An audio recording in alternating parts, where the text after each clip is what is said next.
When you hear about slavery for 400 years, that sounds like a choice. It's like we're mentally in prison. I like the word prison because slavery goes too direct to the idea of blacks. It's like slavery, Holocaust Jews, slavery is blacks. So prison is something that unites us as one race. You're entitled to your opinion. You're entitled to believe whatever you want. But there is fact and real world, real life consequence. While you are making music and being an artist and living the life that you've earned, the rest of us in society have to deal with these threats to our lives. We have to deal with the marginalization that has come from the 400 years of slavery that you said for our people was a choice. Frankly, I'm disappointed, and brother, I am unbelievably hurt by the fact that you have morphed into something, to me, that's not real.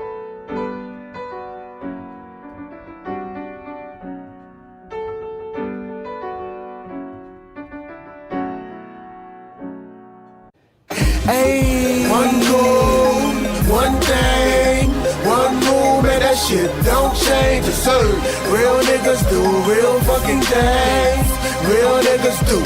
Hey, there's only one goal, one thing, one move, man, that shit don't change. It is real niggas do real fucking things. Real niggas do real fucking things. I agree with DC. Bitch, why are you still hyping on this man that was in school that told you that you looked at weird way back in school? Like, you about 30 years old now. You gonna never get that like, I think I was joked out of that because I can't get it out of my head. It was like, I remember you called me weird. It was math class, third row. I was sitting right next to you. I bet the nigga listening is like, is she talking about me? Was I sitting in third row? Oh, I just do that all the time, though. I know, but I just joked out like, he probably like, bitch, I want to holler at you, bitch. I'm sorry, all right? It was 4th grade. Everybody was kind of weird. You breaking this shit up. Now I'm on your fucking album. Now the nigga that rated her a 6, he fucked up. The funny part is if he be like, but she was a 6. Man, I don't give a fuck. She was a fucking 6, alright. Fuck. Yeah, I called you a 6 because you deserved it. Now you're not, alright? Alright, fuck. You ever hard to glow up, alright? You glowed up. You glowed up. Fuck. You glue up. You glue up. You glue up, girl. Fuck. You glue up, man. Well, fuck, man. Fuck. I ain't know. I was little. All right, who's in math class, bitch? I was like 12, nigga. I ain't know no better. Fuck. Damn. Fuck. You all millionaire and shit. Got all this top makeup on and shit. Dog, I'm so in love with Janelle Monáe right now. I'm like, she's my favorite female artist right now.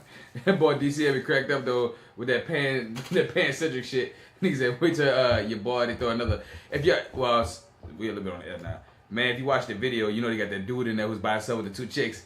Nigga, DC was like, yeah, wait till they add another dude in there. I was like, this is my friend. Nigga said, this is my friend, Mateus. And I started adding all this character of Mateus. I was like, this nigga gonna be there. You know, he started that on you, but you weren't paying attention when we first watched it. Because you was like, man, shit, that shit seemed cool. And he mumbled it to me. He was like, she's cool till that nigga comes through. I heard that nigga say that, yeah. He was talking about your stupid ass. You ain't say that.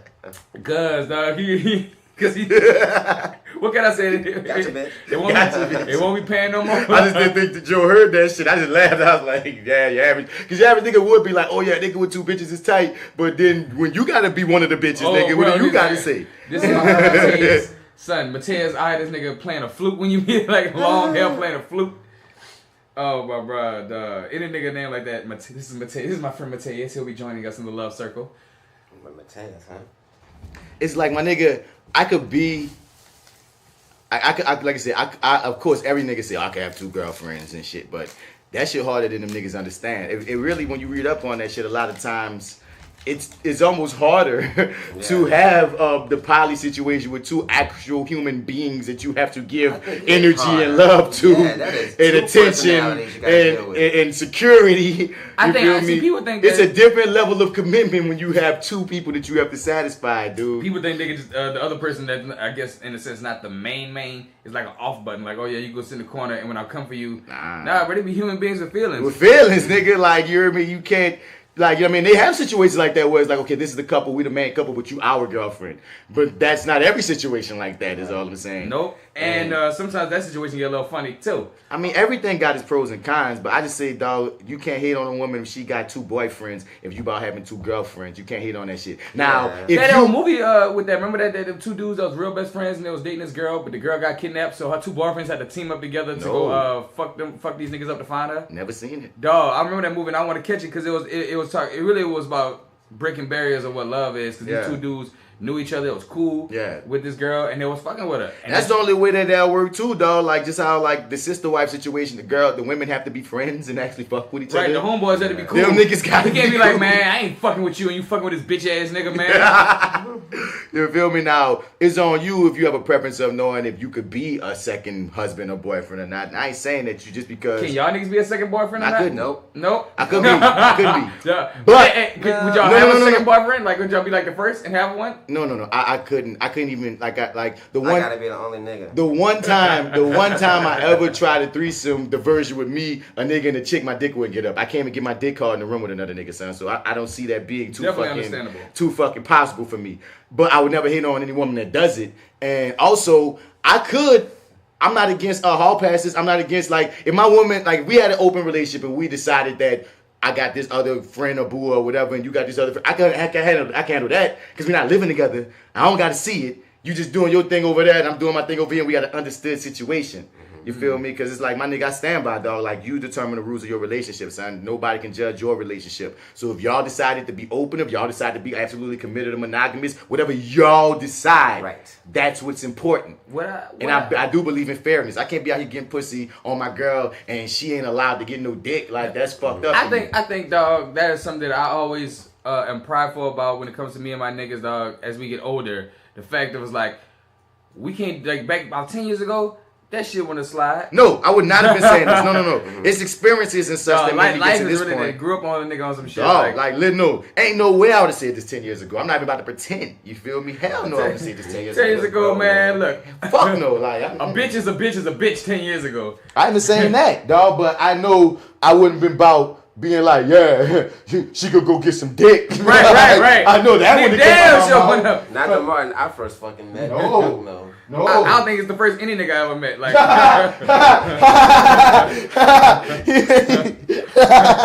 I mean, nigga, what? Got some niggas out here who do like to be cucked and shit like that. So, you know. Man, I feel like either 2 things that happened a little bit later in life, or like their dad was cool as fuck. You know what I'm saying? He said their dad was cool as fuck. Dad was like, look here, son. If your girl want to go get dick while you all out there get some pussy, don't feel played. You know, because that's some old shit. That's some old school game. That's some realized, look, dog, you can't get mad if you out there doing dirt too. You got to live with that. Grow up with that. Well, that's not old school game, but it's old niggas talking. That's a different thing. Because when they were young, they weren't about that shit. They got to become old niggas, and then they realized what old niggas tell them that too. So I guess when you become old nigga, it's old nigga game. I guess it's old nigga knowledge. Right. Yeah, because you only can get it when you're old, though. You only understand it when you're old. The old niggas stay giving game out. Niggas like, what you talking about, old man? Get the fuck out my niggas say, I didn't know this when I was your age. They stay saying that. Listen. The old people always tell me I never listen to them. Well, nigga, history repeats itself. Get the fuck out my face, old man. Well, I'm just saying, like, no, hell no. Like, this something that is a mind state that I had to grow into, because I think we talked about this on the podcast, dog. When people be really honest with themselves about quote unquote cheating, dog, you're more pissed off by the deceit than the actual physical act of whatever anybody was doing.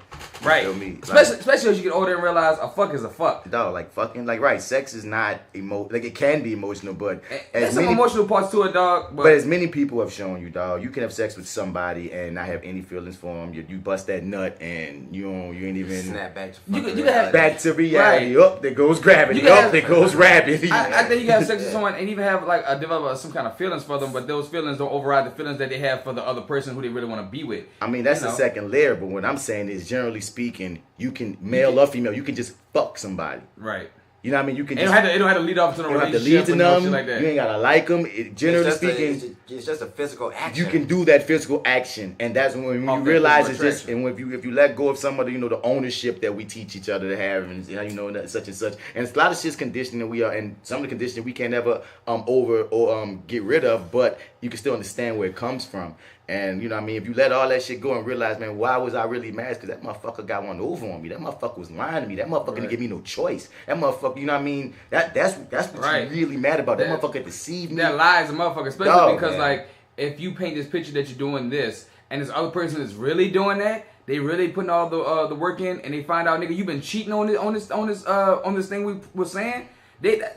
That's like don't play, dog. It's like doing a lot of work in a job, and another nigga saying he doing it just as much, but he going to sleep half the hours and still taking the credit. I mean, like, yeah, nigga. It's like, nigga, I need more, my nigga. You gonna give me more money, or I get to go? I mean, give people the option, dog, because that's one thing I've learned over my dating life, over, like we say, 10 years, over the past 10 years, dog. You'd be surprised. You'd be surprised the reaction you'll get when you keep it 100 with a woman. Mm-hmm. Like, there's so many things that we get taught, and so many things that we are so afraid to tell women, or else we think we're gonna fuck up the pussy, or fuck up the relationship, or fuck up whatever. You know what I mean? To the point that it's almost like we get taught it's like we all get taught to lie in different ways. Yeah, exactly. Like, women get taught to lie a certain way, we get taught to lie a certain way. Most definitely, dog. Like, I think men in general have been taught, like, when we speak to women, at least the very, very first time, it's not even us. It's our fucking spokesperson. Yeah. You know I mean, and everybody does it, dog. They have their representative. Nigga says our spokesperson. It's the representative, dog. And everybody got their representative. And women do it too, to a degree. That's why I always say, man, you don't really know nobody. You got to date for a year or two before you really know some fucking body. But, like, you know what I mean? Like, I lost my thought that quick. We was talking about relationships. Oh yeah, but it's not just being real about what the fuck. Yeah, because you'd be surprised, dog, if you tell a woman or you tell somebody, like, no, this is what I'm on, or this is what I believe in, or this is how I feel about relationships. You'd be surprised how many women will be on board with you. And that's thoughts that they've had as well. That's true. But they were afraid to even say to somebody because they thinking that a nigga might look at them plumb out they fucking mind. Ain't that funny? One nigga scared because he don't want to fuck it up because he don't want, he don't be looked at stupid or miss his chance. Yeah. And on the other side, they don't want to say it because by patriarchal society, they're a hoe. They're hoe. Easy. I wasn't even just talking about sex, but that section, because the thing is, there's something intimidating to American society about a sexually free woman. You know what I'm saying? And for whatever reason, we won't let women be free, but we just let women get their titties out. You know what I'm saying? We just allowed the nipple to be released. And we gotta watch that shit because that can open up a door for these crazy ass niggas start raping more because they're like, oh, the titties out. And I can really be on my perv shit. I don't think so. Like, I don't think it's gonna be like that per se, because I mean, even they like free the nipples, but I mean, how many women do you really see like coming out with their tits out now? You know what I'm saying? Like, it's still kind of normal. Man, it's just And we're also in the South. We gotta throw that into. We're like the South is a different game. With the shit like granted, we're a little bit more conservative when it comes to a lot more to nudity. Agreed. That's all I'm saying. Agreed, but I think even if we went other places, like, it wouldn't be like a more defined thing that you it's so new. It's become No, I believe you. No, I'm saying it's so new, but I'm saying we down here definitely gonna see it sure after the fact. Down here we still got chastity belts down here. West Coast in Miami. Well, Miami's a different part of the West Coast. Miami about that naked shit. Miami, West Coast, and New York. You hear me? With the artists or the artistes. The artists, the liberal titties out in the West Coast, and the hot sexy titties that get in the suntan in Miami. I'm just saying, like, niggas. I wish we could all be learning, just keep it more 100, dog. And the thing is, some people won't be about what you about, but at least it's less stress. Right, like, you'll be honest. Because at least all cards on the table. You understand who I am, understand who you are, and if you decide to come on board this situation, or if I decide to come on board your situation, and that's the way our relationships are, because, you know what I'm saying, like, we gotta click. Guess anything. The thing is, though, you always want to leave with your dignity and respect intact. Right. You know what I'm saying? If it's a yes or no or whatever,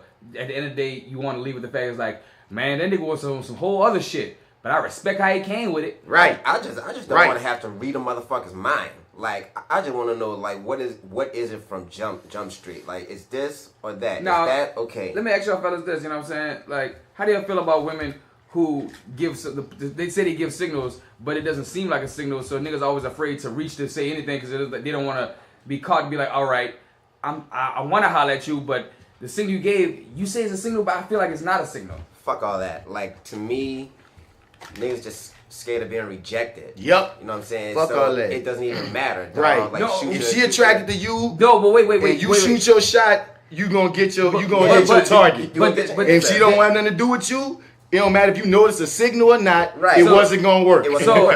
So what you're saying is that if she likes you, shoot your shot if it's a signal, and if she don't like you, when you shoot your shot, you would know that she didn't like you because she would turn you down. I mean, what I'm specifically saying is I'm not worried about signals as much as, you know what I mean? Yeah. I don't think too deep about it. She's sending me a signal. If I'm attracted to her I'm gonna try to connect. If she throw me some energy back that's positive, if we got chemistry and such, that's how I operate, man. Like I don't think that deeply. I mean that long about let me wait for these signals, dog. Like I can't front, dog. Like preoccupation. When I was young, what really got me on being easy to talk to women, especially talking to women I don't know, was, man, I remember I'd be like, I'm always remember this. This is 8th grade, dog. 8th fucking grade. Me and my nigga fucking Teddy used to always go out, and Teddy was like a cat, like, man, he one of them little niggas that knew. You know what I mean? Told me about early, that. You know what I mean? Used to be fresh, used to be fly. I'm like, nigga, you like 14 and you like the freshest nigga ever. You on all this shit. He like, I'll see a girl, we go to like, man, Jazz Flags. We go to like, you know, be the Six Flags shit, you know what I mean?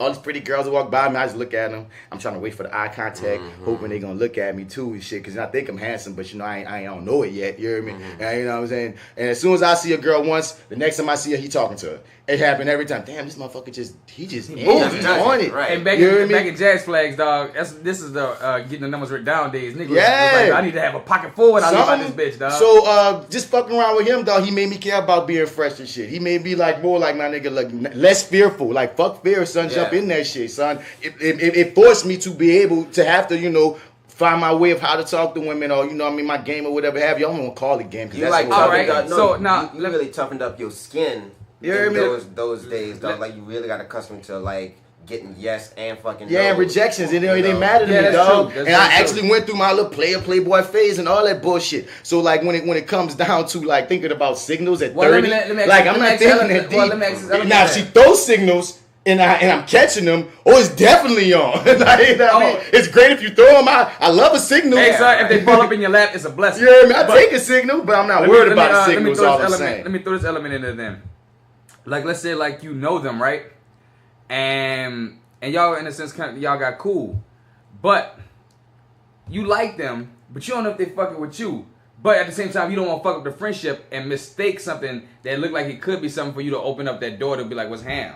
If it's a real friendship, you shooting your shot off of a signal that you think is coming your way shouldn't shatter the fucking friendship. She should just graciously be like, nah, like it's not like that. You should still be able to be friends with her despite that, I think. But or some people figure like me shooting a shot could fuck up the friendship, and the friendship is worth more than me shooting my shot. So maybe I should just chill and just be a friend. And then if something real pops off after that, I'll go with that. But I should probably just chill on it. My opinion is this: asking her ain't gonna fuck up the friendship. But if you like just grab her and start like making out with her or some shit, just like do something way over the fucking top, then yeah, that can like fuck it up. Cause it's like, nigga, what the fuck are you doing? I ain't say Pepe Le Pew. Yeah, like if you do some shit like that because you think she's like sending signals, then nah, fuck no. But I mean, if you think a person is trying to say something and y'all are cool already, if you ask her about it, I mean, that shouldn't shatter the friendship. That's just being fucking honest. Like, that's being grown men and fucking women. Like, I think you're trying to say this. But, like, are you? No? Okay, cool. My bad. Some guys think, you know, if I tried and we not gonna be friends, then she might think that I never really want to be a friend. I only want to be a friend to holler. Niggas gotta stop being scared to, like, lose women. Like, you shouldn't even be worried about whether the friendship gets, like, shattered or not. So fucking what? Okay, like, that's pretty harsh. I'm sorry. Like, niggas just be too damn scared to like lose. Niggas, no, I stand with you on the rejection thing. Is a deal breaker. Motherfuckers, niggas is fragile, son. That's one thing I learned in so many ways. Whether you talk about masculinity, whether you talk, there's just so many ways that we are very soft, and motherfuckers be trying to be all macho, but you heard a nigga feelings and that motherfucker. Macho about other shit like murder and shit like that. Dumb shit, but not the right shit. Like my first mind when you brought that up about the friendship shit, I'm like, well, nigga, talk to your friend. I ain't saying don't give a damn about your friendship, but I'm saying, nigga, like if the bitch leaves, she leaves. If she dies. She dies. One of the main problems with relationships right now is motherfuckers ain't friends. So True. If that's your friend, nigga, you better holler at your friend. The other side of it, part two of that is this to me. If your partner had an attraction to you, you would have already known it. Before you even got to be asking all that shit. Like a lot of times, dog, a girl is attracted to you, a woman's attracted to you, nigga.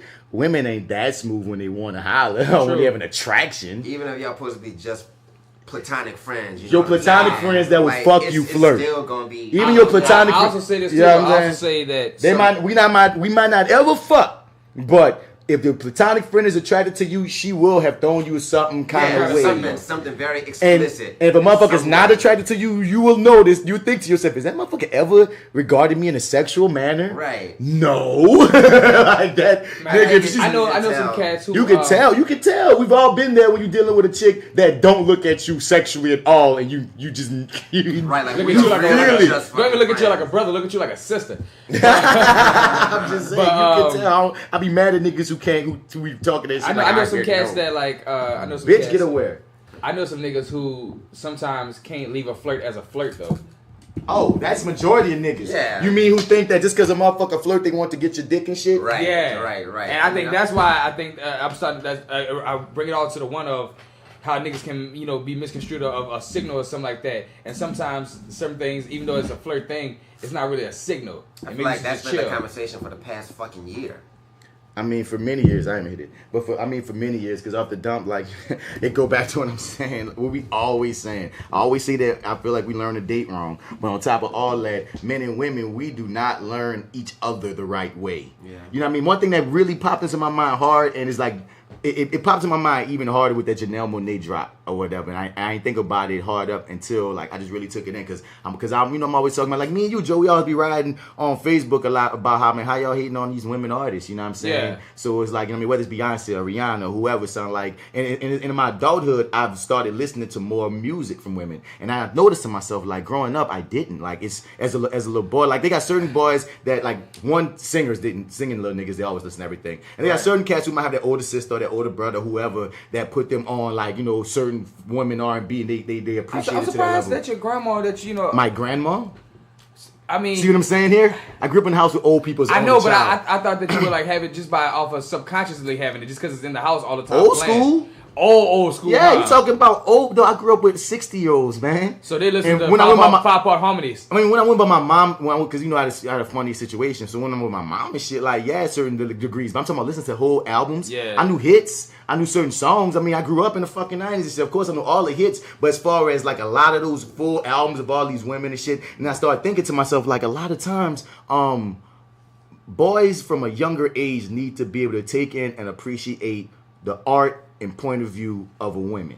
Mm-hmm. And that will make you, I feel like, see them in a way that's not as a possession, but as more of a person, a human being, because their perspective is also seen as equal to your own perspective, and it's like a certain empathy that you can't help but have. Like I have empathy no matter what, because I was raised by women and raised in the church around women, et cetera, et cetera. But it's an even deeper fucking introspection if you also got the female perspective. Like you listen to music from women, like the hardcore, or if you're taking in art from women, you really like, oh, that's how you see the world. That's how you take things in. Right. I ain't saying it's gonna stop all misogyny, but I think it would just really help.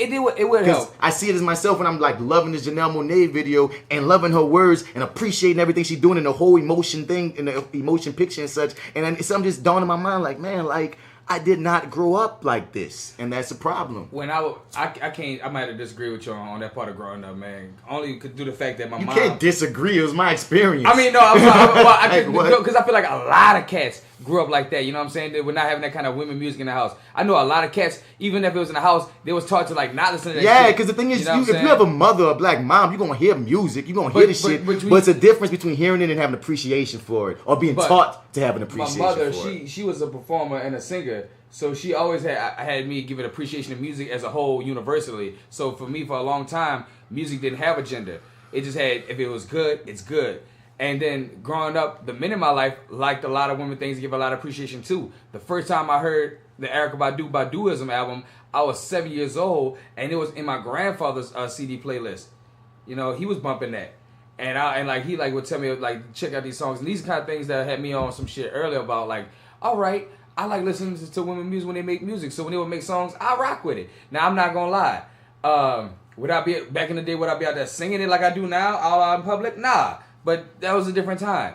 I didn't want to have to fight everywhere I go because I was singing Tamia. But see, that go back to my point. See, like you talking about your personal situation in that, but I'm still saying in a general sense of the man, and we talking about, because the thing is, a lot of our niggas in our crew, I can say most likely did. When I look at D, I look at you, I look at fucking Raheem, I look at DC Paul. When I say look at my circle, it's easy for me to see. But I know if I'm thinking about the niggas I grew up with, the niggas I went to school with, and the niggas at my fucking church. Really, and I think about when I think about society and how we so macho and we so this and we so that, you feel me? To the point is like I grew up on hip hop, you know, certain male R&B. I just never took the R&B that hard. Certain male R&B, and you know what I mean, it was all about, you know what I mean, this macho, this masculine, this So it's like in my adulthood and even in dating women by 30, son, I've been dating women since I was fucking 12. You know what I mean? By 30, there's certain things that you already women since 12. You know what I'm saying? You player, nigga. So like, you know what I mean? There's things that you learn along the way, experience-wise, regardless. And then when you take in, you know what I mean, your growth and your maturity, and then you take in their art from a grown perspective, from an adult perspective, and not just some, you know, a lot of these fuck niggas they adults and they be on fuck nigga shit. But y'all know what I'm saying. It just really makes me really take in, like, man, this toxic masculinity shit gotta stop. Well, like, you know what I mean? You gotta stop, son. Niggas talking about that feeling is a weak emotion. Yeah. And especially in the black community, dog. So, you know, we definitely gotta rewire that shit as much as we can. But we've definitely been taught to be fucking rocks. actual rocks. Solid as a rock. Because but with black people, especially, I understand for the most part why for black men, because the streets are so hard. You know what I'm saying? So I ain't giving it a pass as far as like, oh, you need this mental health, but I understand where it comes from. Plus, it's not even just about the didn't even come up like being black is hard. Homophobia, nigga. Like, they got all kind of shit that play into why niggas want to be in this macho. It's a super layered thing, dog. Yeah. I don't know why black men act the way they do, dog. Like, this shit goes slavery all the way back, dog. They go to slavery. Like, wait, what about other before slavery? Like in Africa, I feel like there's some shit around the world on some shit. Patriarchy is around the world, but when I'm saying the specific fight against our emotions and having to compartmentalize feelings and all that go from master raping your wife in front of you. You know what I mean? Yeah, that come from that's from holding that. Yeah, that's holding down watching your best friend getting hung and shit. Nigga, yeah, and you still gotta stay strong because you the father. Right. You know what I mean? That type of shit. You know what I mean? That shit like really hardens your fucking logic. Or master raping you, and you still gotta go be a man for your family after that white ass man just put his dick in you and you because you his property. They got so many levels and layers to why homophobia is so rampant in our community, in our American black society especially. And then you look at white boys and everybody get taught to be macho too. Like, it's like toxic masculinity has no color. It's just as black people, as layers, and as black people, as black men especially, we can see the roots. Yeah. Black men, dog, we are the non-freest when it comes to fully expressing our emotions, because white boys get a pass to do a lot of things and cross-gender a lot of ways without being seen to be gay, bisexual, anything. They can wear dresses and be like, you know, I just want to wear a dress. In the black community, we can't do that. We can't even just wear a dress and be like, I still like women, I ain't gay. That's one dress. I mean, like I said, every day I bring up my kids and I just like, these little boys that just so don't want to be gay. And I be having to have the conversation with you like, oh, dude, if you don't like boys, you ain't gay, son. It seems like a regular thing. And he's like, man, I don't want him touching me. Why you want him touching you, man? Because you know it's kind of gay. And then I put my hand right on his shoulder. You feel gay right now? You feel gay right now? He's like, no, so I'm gay too? No. What's wrong with you, dog? I mean, these are like 6th graders and 5th graders. Because they fucking dads and fucking big brothers be teaching them that dumbass gay ass. Yeah, like, you gotta remember, dog, they fucking kids too, son. Like, we were the exact same fucking way at that age. You know what I'm saying? But we also grew up in a more toxic time to a degree because things are more open for them. And I will say, keep running your thought. No, I was just saying, dog, like, just like you say, son, like, it's way more open now. And you know, shit really doesn't fucking change, son. Not much, like, not fast enough. Young niggas are usually very homophobic. You know what I'm saying? Especially black little especially they're fucking children, but they're lucky that they have people like us now that can actually, you know, tell them the fucking difference. You know what I'm saying? And thank God we also live in this city that's always been to somewhat LGBT kind of friendly. I mean, kinda, you know, yeah, it's been, you know, kind of a little bit more open, but still kind of. It's still kind of closed, but especially since in the South, we friendlier than other parts of the South. Yeah, we way a lot more friendly. We a lot more friendly in places. Dog, The only place friendlier than us is Los Angeles, dog. and the West Coast. They said the West Coast, dog. I mean, like California. East Coast parts too. I'm just saying. A few. It's an interesting thing, dog, where all that shit go to. But like we gonna be talking about slavery in this episode, definitely, because of course Kanye has sparked the world on fire, and they got this one. I don't even know why, to be honest, but I'm gonna just say. Oh, we about to get into it, dog, and they got this one nigga on Facebook that my nigga, I feel like I'm going to have to choke him, dog, because he's fucking with me and following me and trolling me, and I'm like, nigga, dog. Is it the Oh, it's not the Zook. Okay. Shout out to Zook. Okay. Oh, we shout this nigga out now. You know what? No. Son, you are the T.I. to his Kanye. All right. Sorry. The funny part about the Zook is this, dog. Like, he say a lot of trash ass shit. If you want to call him a trash ass human being, you can. I'm not gonna fight you. But I generally don't have no ill will towards that dude. Like we just two people on opposing sides of the fucking field when it comes to damn near every topic. But like some shit he'll put up that if as long as it's not crazy or toxic to me, I like whatever. You know what I'm saying? I like some people come on my page and I'm like, man, fuck this motherfucker. And some people pop on my page and I'm like, man, fuck this motherfucker. And it's a different one. He comes so many times, it's got to be like, Son, our situation always started from a point of respect. Sometimes he get left and I get left on him, but whenever we have discussions, whether it's homophobia, whether it's transsexual shit, whether it's the government, whatever it was, the first time he came at me was on my nigga, like, I respect you on this level, but what the fuck is you talking about on this level? And he say some crazy shit that I don't agree with. I'm like, what the hell are you talking about? But it was never like, man, like how this nigga that's currently coming at me to the point where I'm like, son, I feel like square up when I see you and I'm not trying to be that nigga anymore. Okay, you feel I me? need to know what the fuck is going on. And he must have just started assaulting you, because that's one thing. Yes, that's one thing Jimmy Zuko don't do. And if you ever listen to our podcast, which I hope you do, but I feel like he ain't gonna listen to our podcast. You know. We speak on the exact opposite of what he agrees with. He don't listen to this.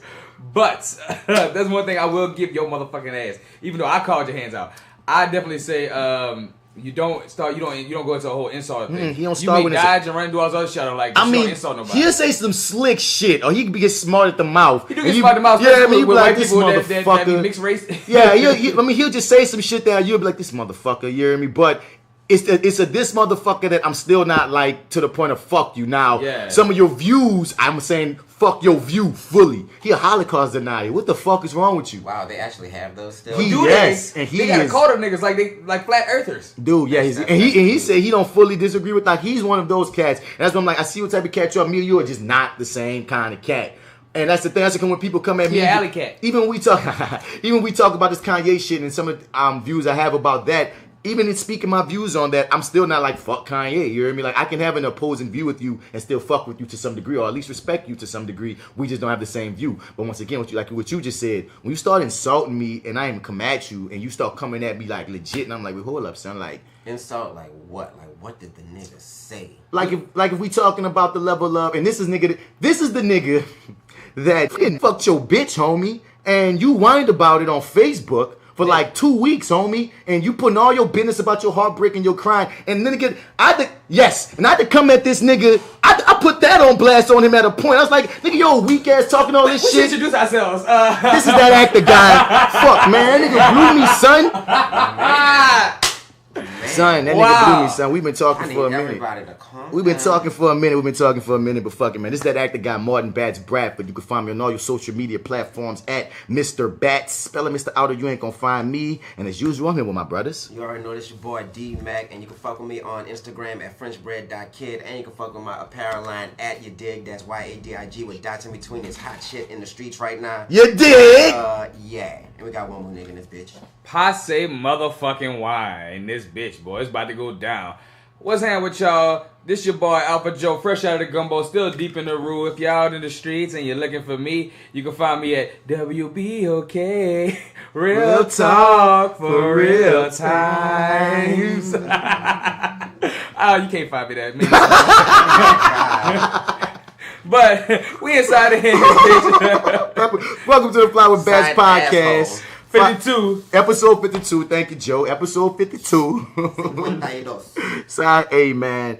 And yeah, first off, shouts out to the Misbelief Radio Show podcast, which you can find on WBOK 12:30 a.m. Monday through Saturday, 7 to 8 Monday through Friday, and that's where you can find AlphaJoe a lot of times with the homie DC Paul and the whole cast with the rest of us on Saturdays 7 to 9. You heard me? Oh, and Saturday is where it goes down. That's when we have the studio 12:30 open up for you bitch ass. You know what I mean? We have interviews, we play music. It's a really great time, and you can check out the podcast where you get your podcast. Also, check your 30 podcast with the Arrogant Observer and my homie Marty Edwards, who also co-hosts the Reviewing That series. We basically turning the Reviewing That series into like that's gonna be a separate show of us reviewing shit, dog. So whether it's Reviewing That Lightning or Reviewing Them Infinity War or Reviewing That is our official. It's gonna be the Reviewing That, yeah. It's gonna be the Reviewing That show. You feel me? And I got me a movie pass. I think we should be able to make requests for the Review That. Let me know. People should just send their favorite movie and be like, have you seen this? No, watch it and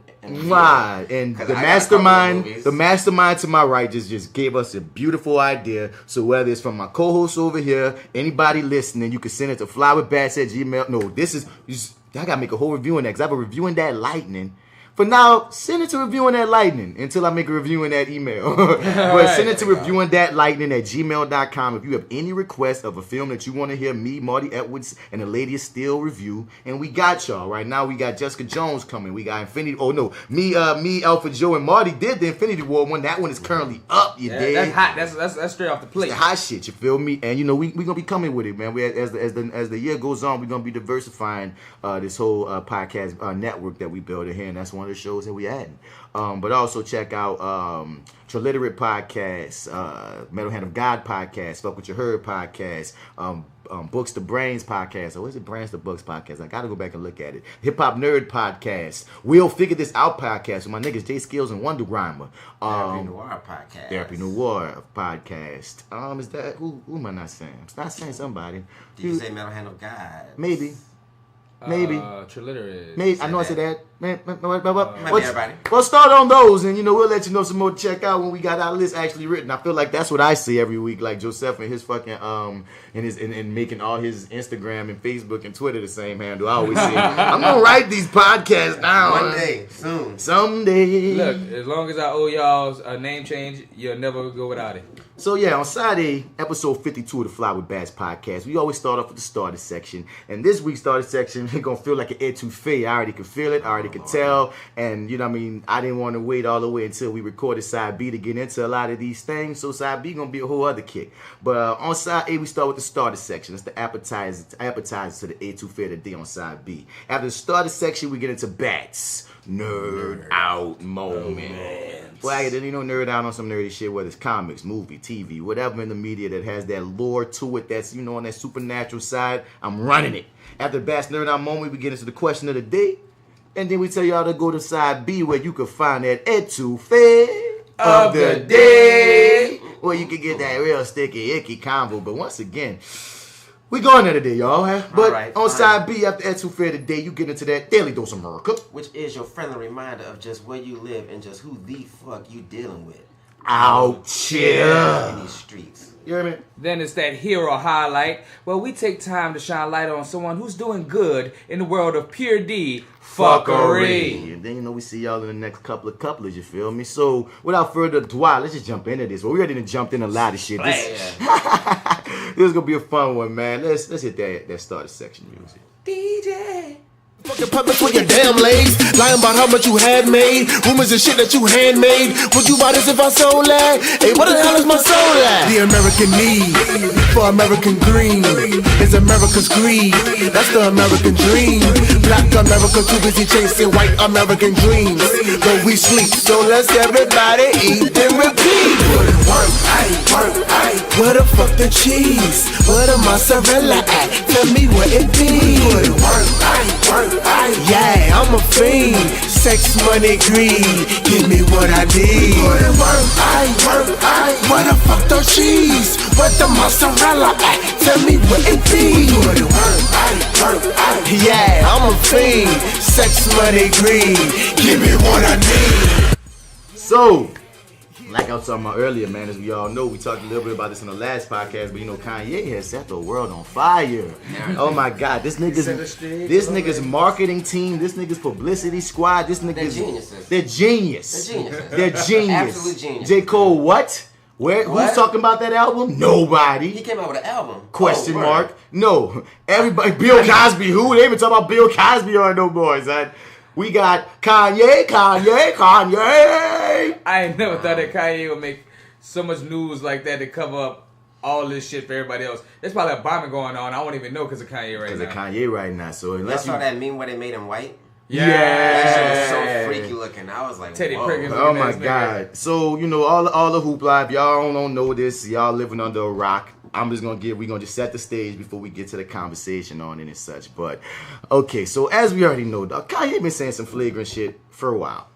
And if you're a Kanye fan like me, I've been forgiving and defending a lot. After time. A lot. That's what I'm saying. Like, that's why I feel like I can say my piece, dog, because I feel like as a Kanye fan, dog, we've been defending.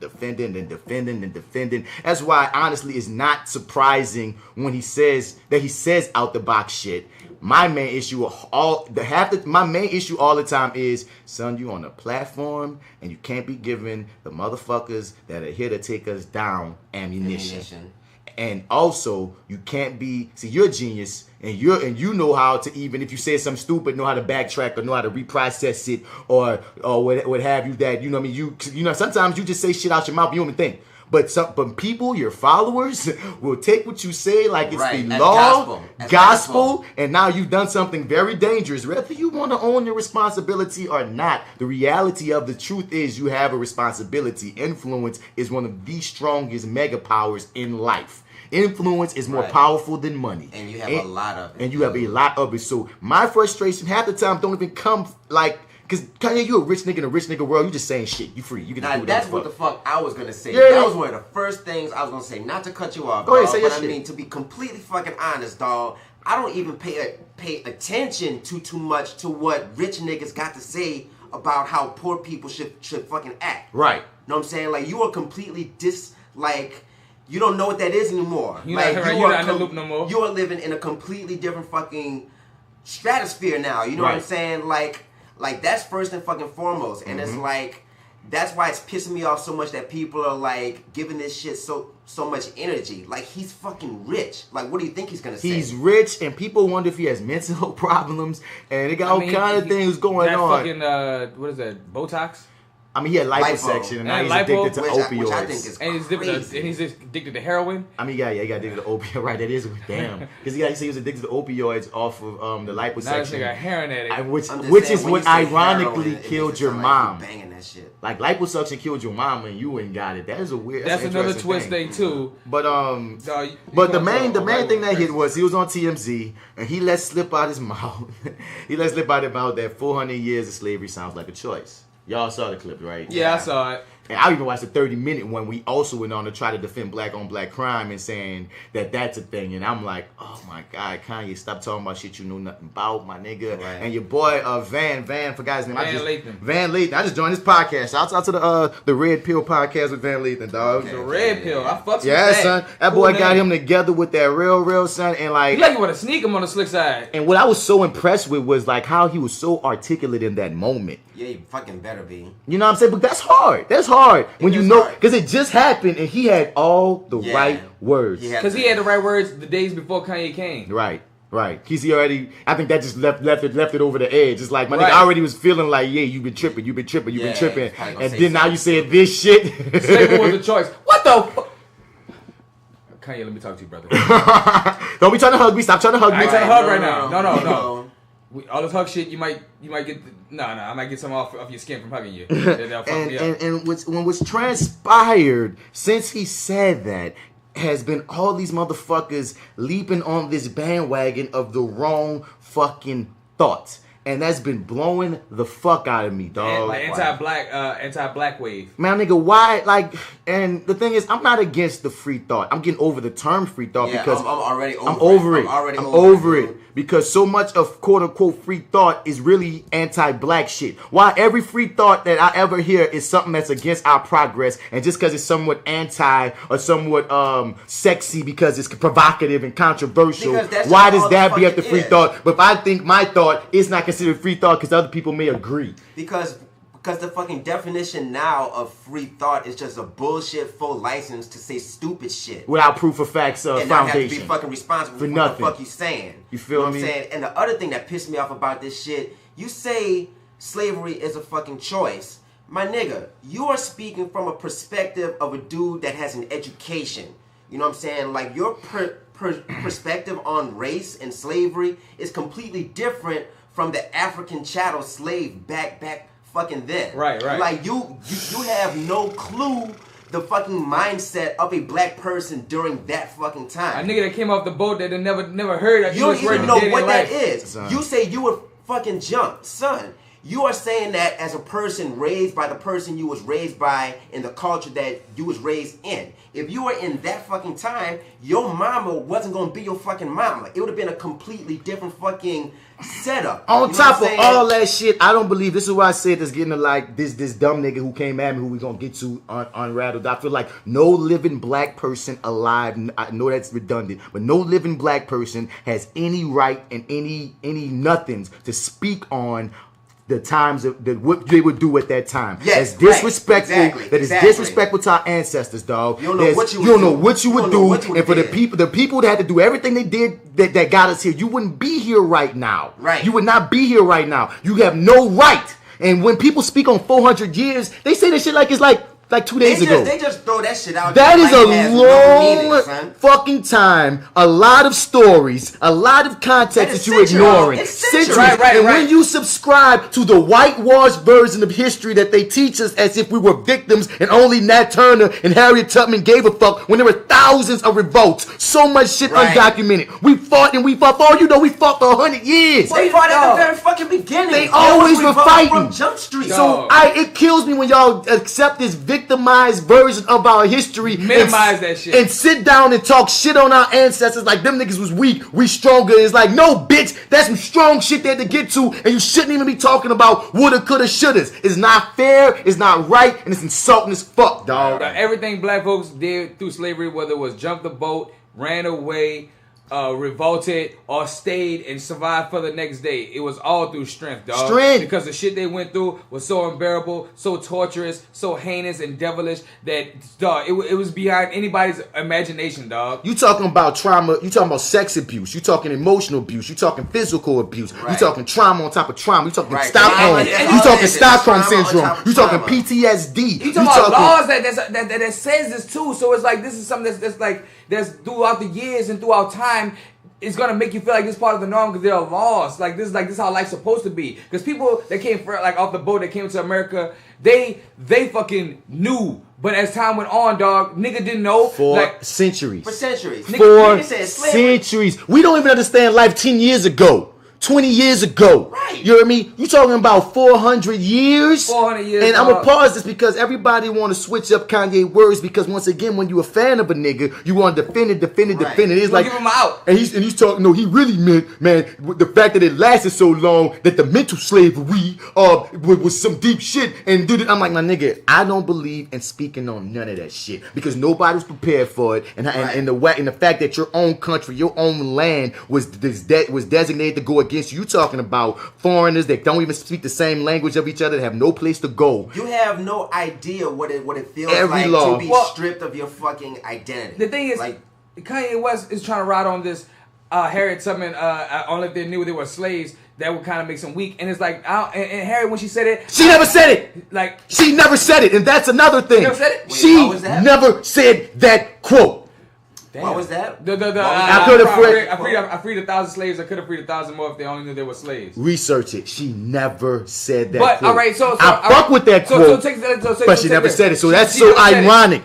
That's the irony that you're quoting some fake shit already shows that you don't do research. But let's say she never said it. the quote alone doesn't say anything about being weak. It's all about somebody like being mentally, they didn't know.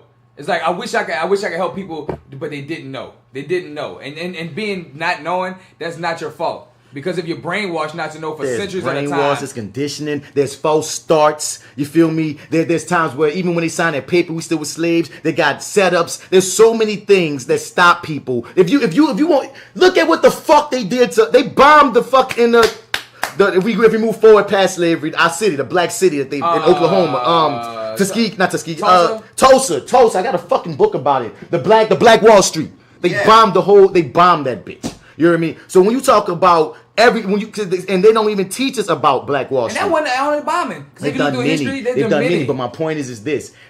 Many blacks of today and under us, because the kids learn wrong, believe that we learned slavery before we learned uprising. You hear me? We learned we had to fight that we were under. That's so dangerous. And so many of them just be thinking that our ancestors was just granted their freedom. We didn't do nothing about it. We were never as smart as our white counterparts to create shit. When many times we did create shit. We had our own shit and they hated on us and burned it up and they don't even teach it in the history books. They burned it up or rewrit it. You know what I'm saying? It was rewritten in their favor. There's no one way to skin a cat, son. And we needed the niggas to be revolutionaries. We needed the niggas to be rebels. We needed the nurturers. We needed the educators. Man, we needed the planners. Ran away and got killed. Y'all niggas probably wouldn't even be here.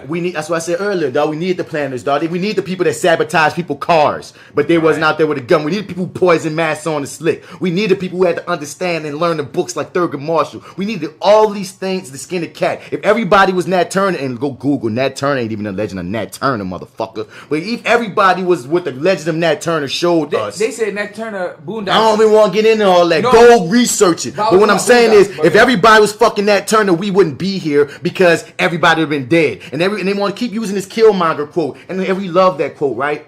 We love that quote. My ancestors that jumping ship because they knew that bondage was better than living in. That death was better than living in bondage, and they keep using that quote. But guess what? Not everybody that jumped off them slave ships out of bravery. Some people were fucking afraid. Right. Hey, some people were fucking cowards and they weren't trying to get to it. Don't try to use that quote in order to say you was cowards if you didn't jump when they had a lot of strong, brave motherfuckers that decide to stay and protect their own. If you got a whole family and you the only protector, who's the stronger person? The one that stay there to protect their fucking wife and their kids, or the motherfucker that kill themselves and leave their own brethren? You feel me? I'm not saying that everybody that did it was like that, but y'all won't use one perspective, but there's many perspectives that lets you know that there's many different contexts, there's many different stories, and none of us even be speaking on it. None of us can call nobody a coward from that time, dog. Because you don't know. You don't know. You don't know.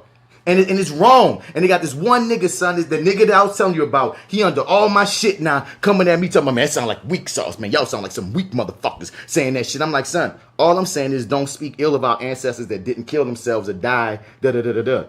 And you saying I'm weak for that.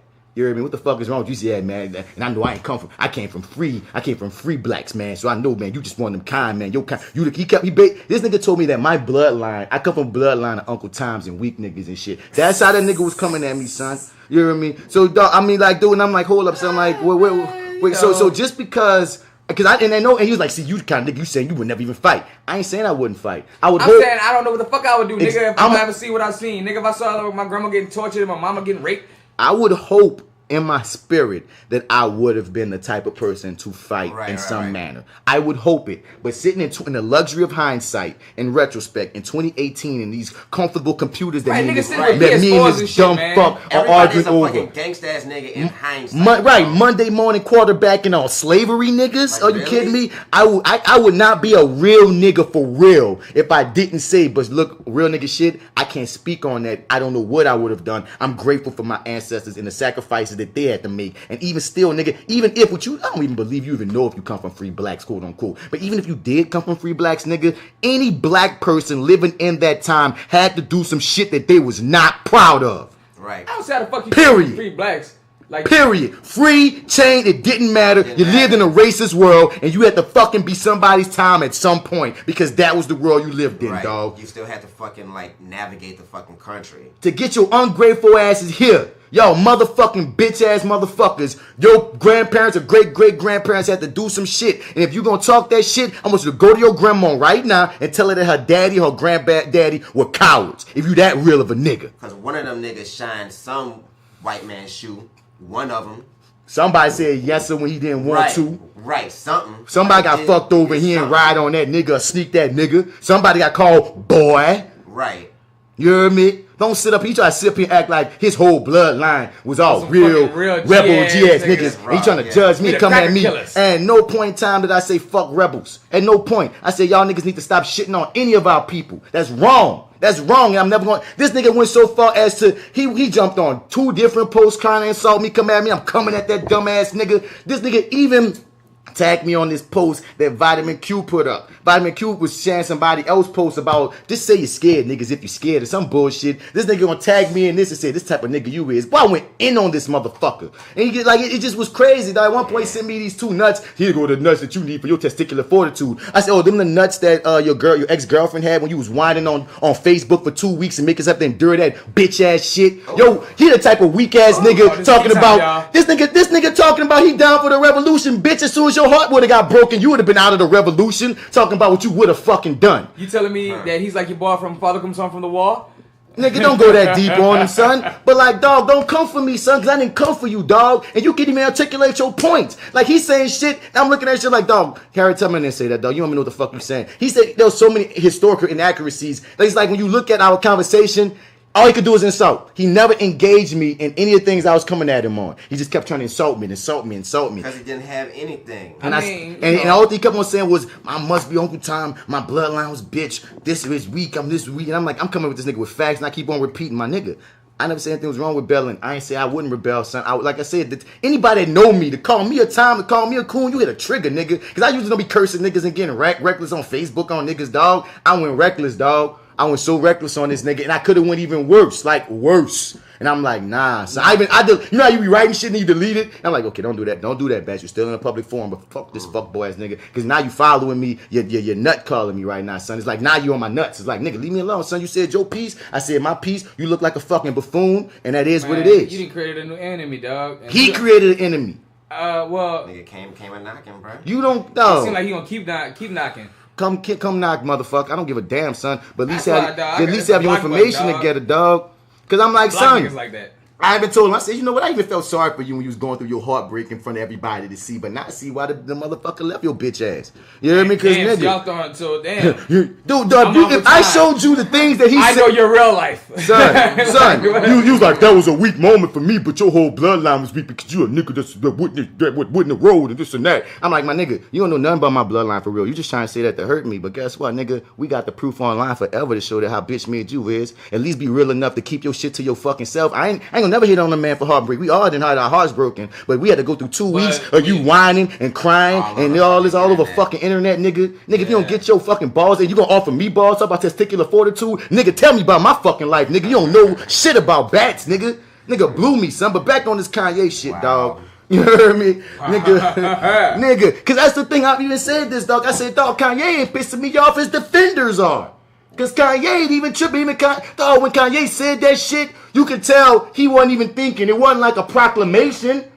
Niggas was talking about some shit, and he just was going off at the mouth. He said, "Man, shit, that sound like a choice." He just trying to sound so fucking smart, and he just was saying dumb shit. Right. But when I look at it, he wasn't even coming from a place of like nothing fucked up. He even hopped on Twitter, was like, "Well, I ain't mean it like that," trying to cover the shit up. Even the shit he said on Twitter was dumb, and the fact that he think black on black crime is a thing that's dumb. And a lot of things that Kanye says dumb. But I'm still not like I said this on Facebook. He like that odd ass cousin that the rest of the family get on their nerves. He get on my nerves too. But for some reason we click, even though we argue all the time. And I know him at this point, so I know what shit I don't want to talk about with him. He go through phases and shit, but I know at the end of the day, he ain't really trying to be fucked up. He just on one. But it's like, you know what I mean? I ain't mad. I mean, I don't hate you, nigga. I just need you to get your life together, your brain together, and not spark all these idiots. You know what I mean? Because you sparking up some idiots. I never thought that I would hop on my Facebook or my Twitter and see so many people riding this slavery as a choice bullshit and all the shit they would have done if they was back then in that day and all the shit that our ancestors should have done if they was in that position and they had to choose it because it lasted so long without even doing the history and the research. When you research what slavery was and how they kept us in it so long and how this setup was and the mental, like all the things we've already spoke on.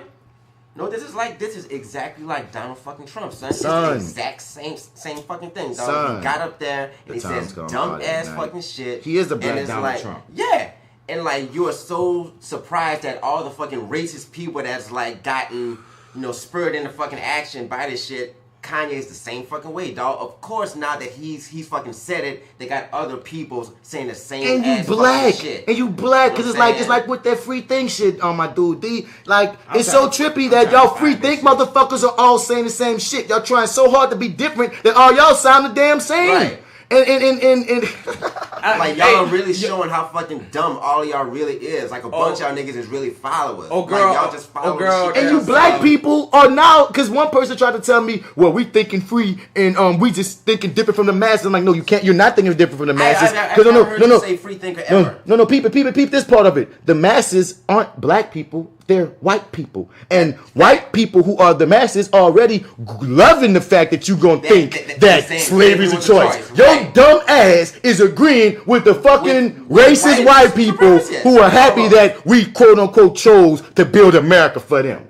All that does is just build their fucking case of how we be fucking over each other. We lazy, we stupid, we do it to ourselves, we ignorant, they're better and smarter. And all the dumb shit. You siding with, if you look to your left and you see a Nazi nigga, you might have to rechange your thought, rethink your thought, like Janelle Monáe said. I don't care a fuck about free thought, but if your free thought is rooted in my oppression, you better think something else, nigga. Yeah, what you saying, Joe? Man, just like your girl on your wall said, bruh. These dudes be the type of dudes who think they on something that no one else could be on. They think they're smarter and also another level that nobody else can get to. They read things that no one else can read before. So they think that they have this secret knowledge that no one knows. And so they be like, y'all wouldn't understand. Y'all not there. It's like, nigga, shut up. Right. Shut up, son. You not there about the basic things in life, dog.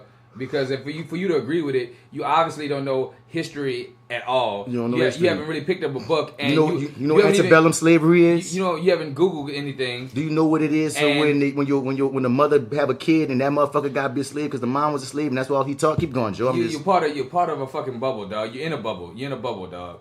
And that's the funny thing about life. The niggas that's in a bubble don't know they're in a bubble. They think they're in this whole thing that no one else would be in. Some people got such a need to be important and feel important that going against the grain makes them feel special, even though what they're saying is nowhere. It's bullshit. It's bullshit. And social media doesn't help. Like it gives every douchebag a fucking platform.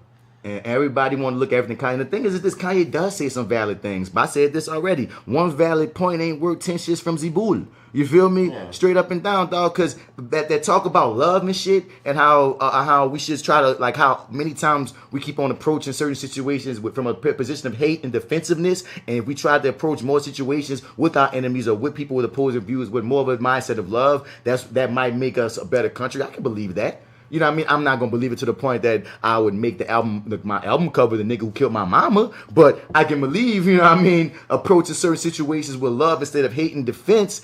It can help us out. I am down with thinking your own thoughts and unlearning some of the things that we've been taught, because not everything that we get taught or get assimilated through or get conditioned to is the right shit to be thinking. So challenging the status quo and challenging your own thought and having self-awareness, analysis, and introspection, hell yeah, I'm down with all that shit, my nigga. I'm never against that. You heard me? But you can't make me ignore the bullshit just because he also said some real shit.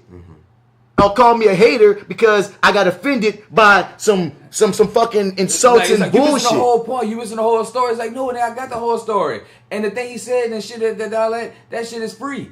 You know what I'm saying? But the shit that he also said that's very detrimental, we gotta check that shit. Right. Because if a nigga don't check that shit, then it's over for us, dog. It's like when you start have blacks, like you said, when you start have blacks saying, dog, this shit is cool, that slavery was a choice, we should have rose up, and we've really been lazy for a long ass time. Thinking that we come from lazy, coward-ass motherfuckers. Mm-hmm. Like a lot of people think that their ancestors was just allowing slavery to happen. Right. And just weak. And I just can't get with that, man. So tell me this. If you felt like that way back then, and you see the slavery that's going on right now, what you gonna do? You gonna start shooting at police and rebelling up against Congress and shit like that? Man, like I said, half these niggas don't want to stand up for injustice. It's not talking about what they would have did They talking back about then. rebelling.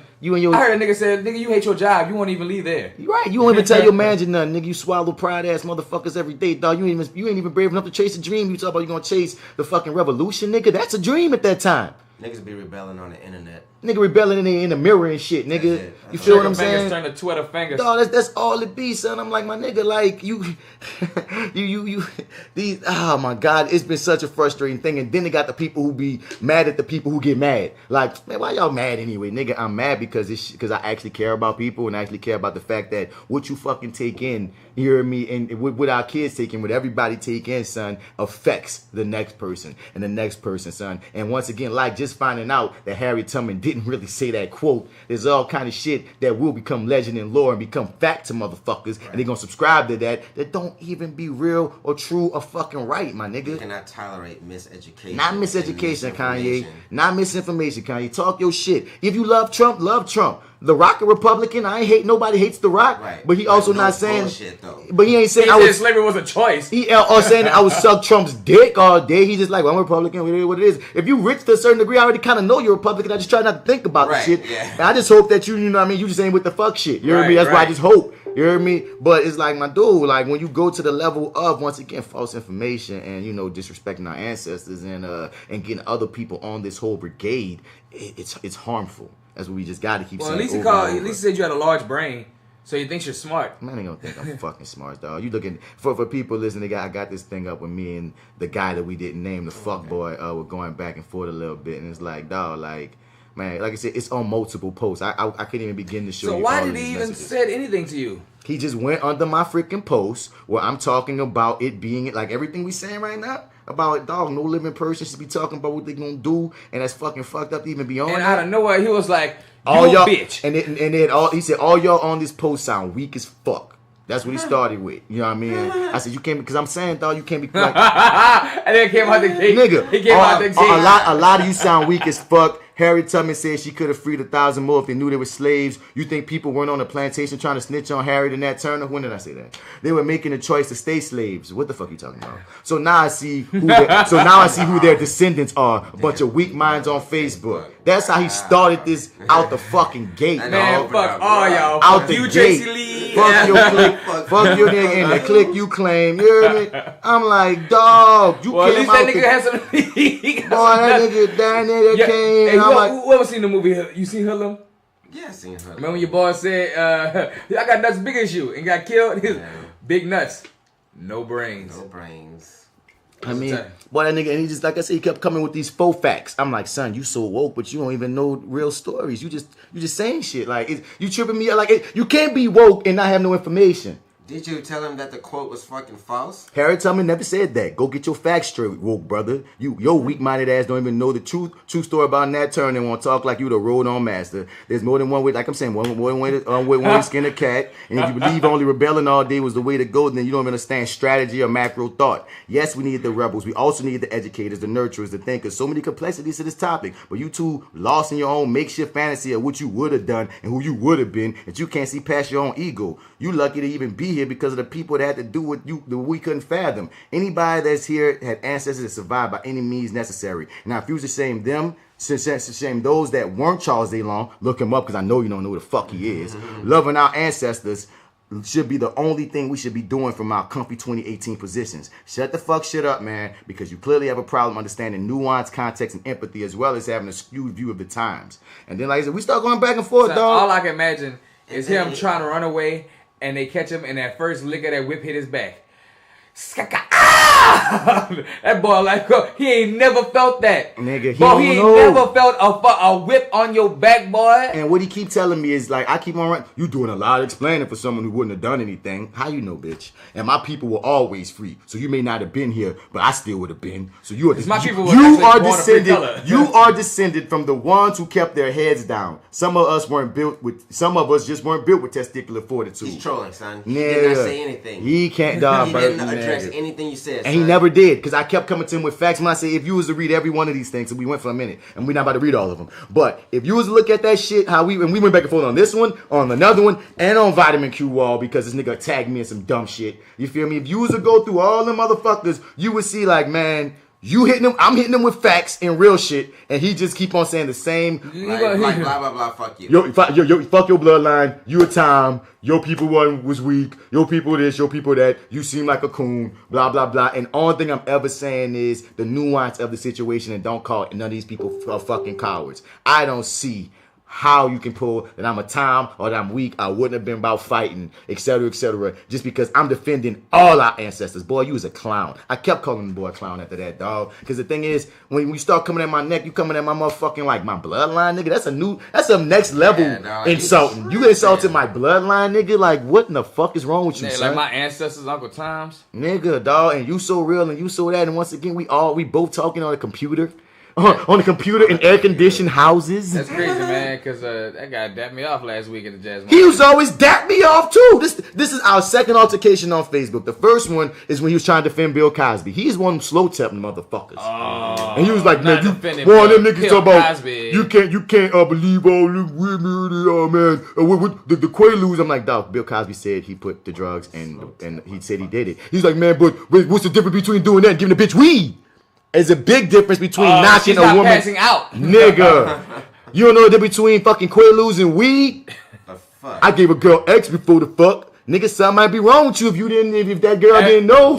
Right. Do you know what consent is, my nigga? He one of these niggas. And you gonna come at me. You slipped it to her, my nigga? Did son. you give it to her or did you slip it to her? Dog, and on top of that, ecstasy ain't about to knock the bitch out either. And then There's something weird about fucking someone who's literally unconscious. That is horrible. Knocked out. Fucking horrible. And for you dumb niggas that be like, man, why would you? Women don't get off to that. You don't care what women get off to. No, I'm saying, like, literally, she's asleep. She's not having sex. She is not getting off. She is literally like, so the thing is therefore it can't be consensual. Right. Because she's not literally out. getting She's anything out. out of it. She's Nothing. not feeling anything. Nothing. So, dog, if that's not rape, if you don't think of it like that, dog, then you really kind of fucked. Because, like, in sex, she wants, at least you want to, fuck her and it be something. It's a two-way street. Yeah. The motherfucker's conscious. I mean, fuck. She is unconscious. That's not a two-way street It for her. stops right there. Like, It's almost necrophiliac. It's damn near. It's damn near. She warm. That's the only difference, that she's actually warm. Dead people dead. And that's not much of a fucking difference, nigga, dog. fuck all that fucking That shit stops at unconscious, dog. And shouts out to them people talking about with all these beautiful women around Bill Cosby, why he ain't tried none of them. Why would you try the people you work with? You sound dumb. And like, you know what I mean? And some people that were guest stars did say he tried shit. And on top of that, and y'all want to talk about the ugly white women?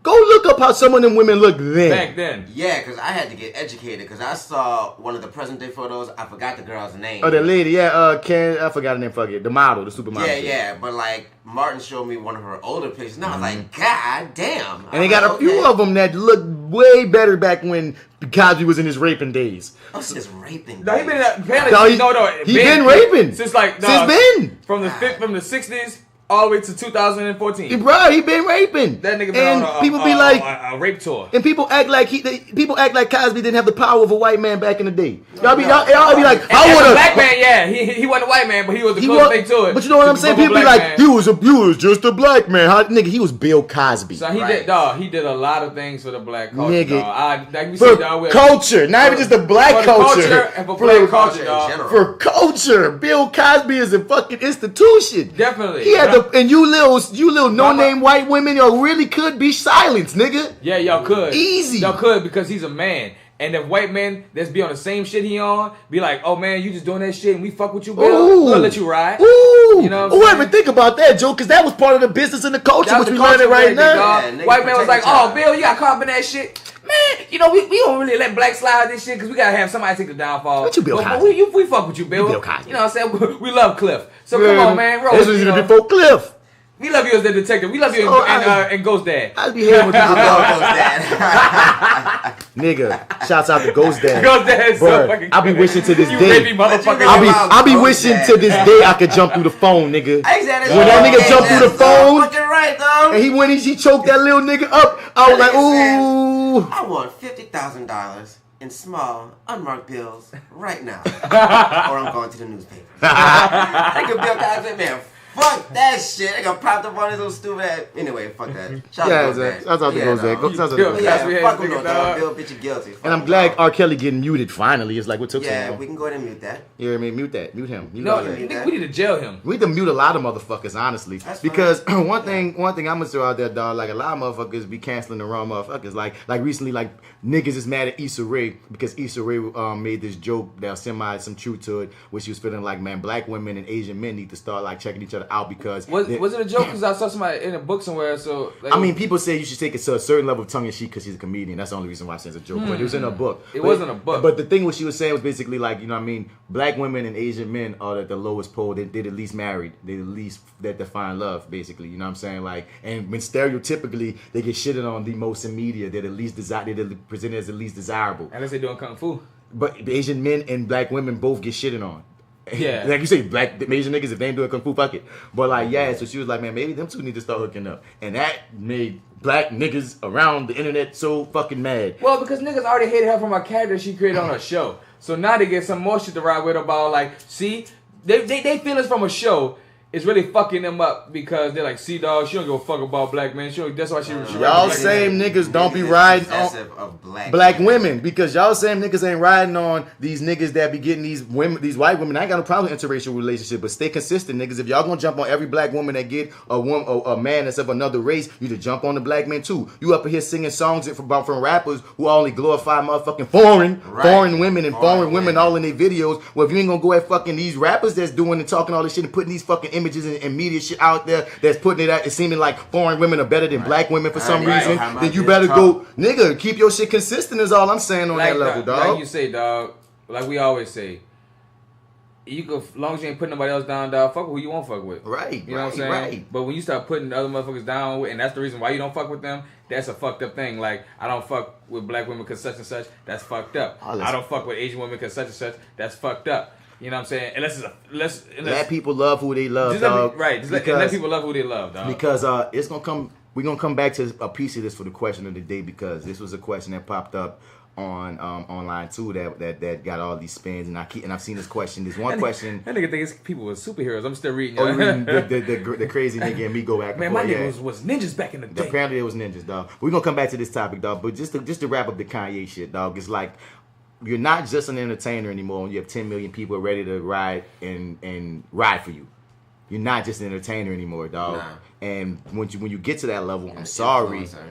When you're an influencer, I'm sorry, but you have a responsibility. You can run from it if you want, but you have one, dog. And it's just hard. Like, people like, why y'all let Kanye get you so mad? Because I see the power that motherfuckers in his position wave. Off the mere fact of, in one snap, niggas that never talked about slavery being a choice, all of a sudden were experts on the matter. That shit sends ripples into the fucking. Cause, like for us, it don't affect us because we see the bull. Man, because we're red motherfuckers. But we know a lot of niggas that ain't. And a lot of niggas that are and still feel like this way because they're miseducated, even though they're well read.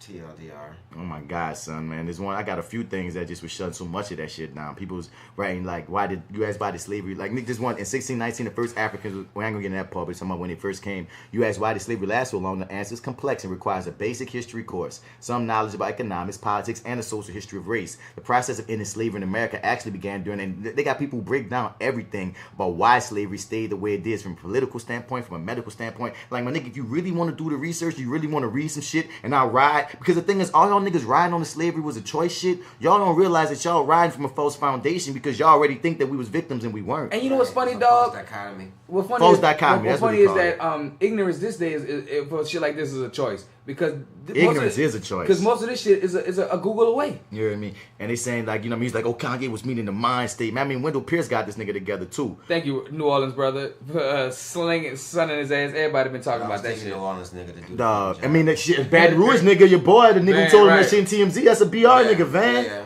Right. Van Lathan. Okay, this is what Wendell Pierce said.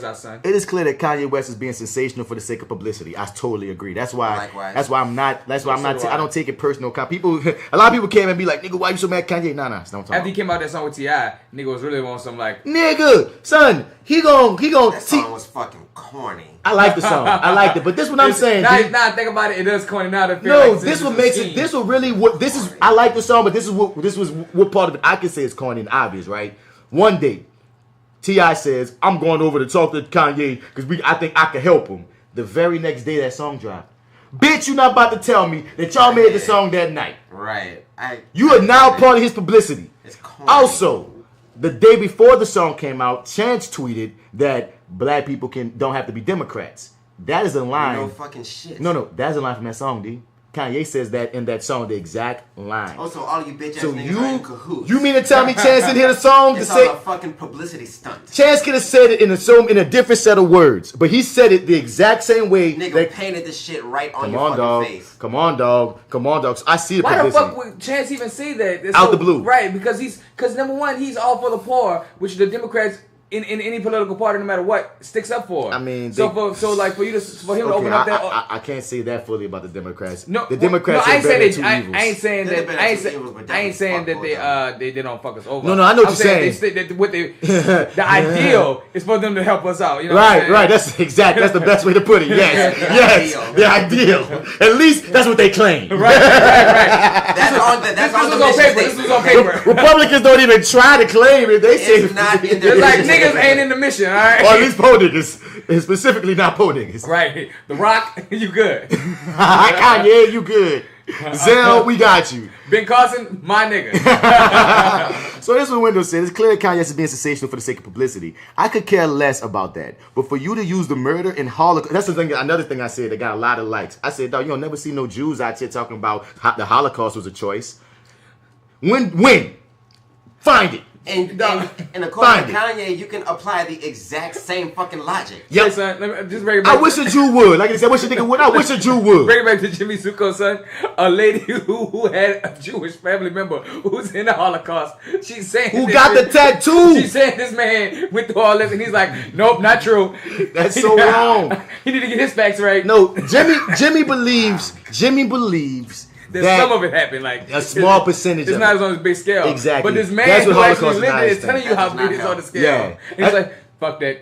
That doesn't make it better. That's so fucked up. Your grandpa was delusional. But like I'm saying, dog, you don't never hear. Why isn't he dead? You don't hear no Asian person saying, man, shit, that whole. The Japanese war and the Asian camps. Hiroshima was a choice. That was a choice. Nigga, what? They chose to get bombed. Come on, son. Shit, looking at Pearl Harbor, some people think like that, though. I hate humans sometimes. Bruh, so we never gonna get past this man's first tweet. But for you to use the murder and Holocaust of slavery for your own self-aggrandizement is at the core of your vile appeasement of white supremacists. And my nigga said, dog, the fact that, I know you don't believe this shit, but the fact that you use this shit for your album, that's fucked up.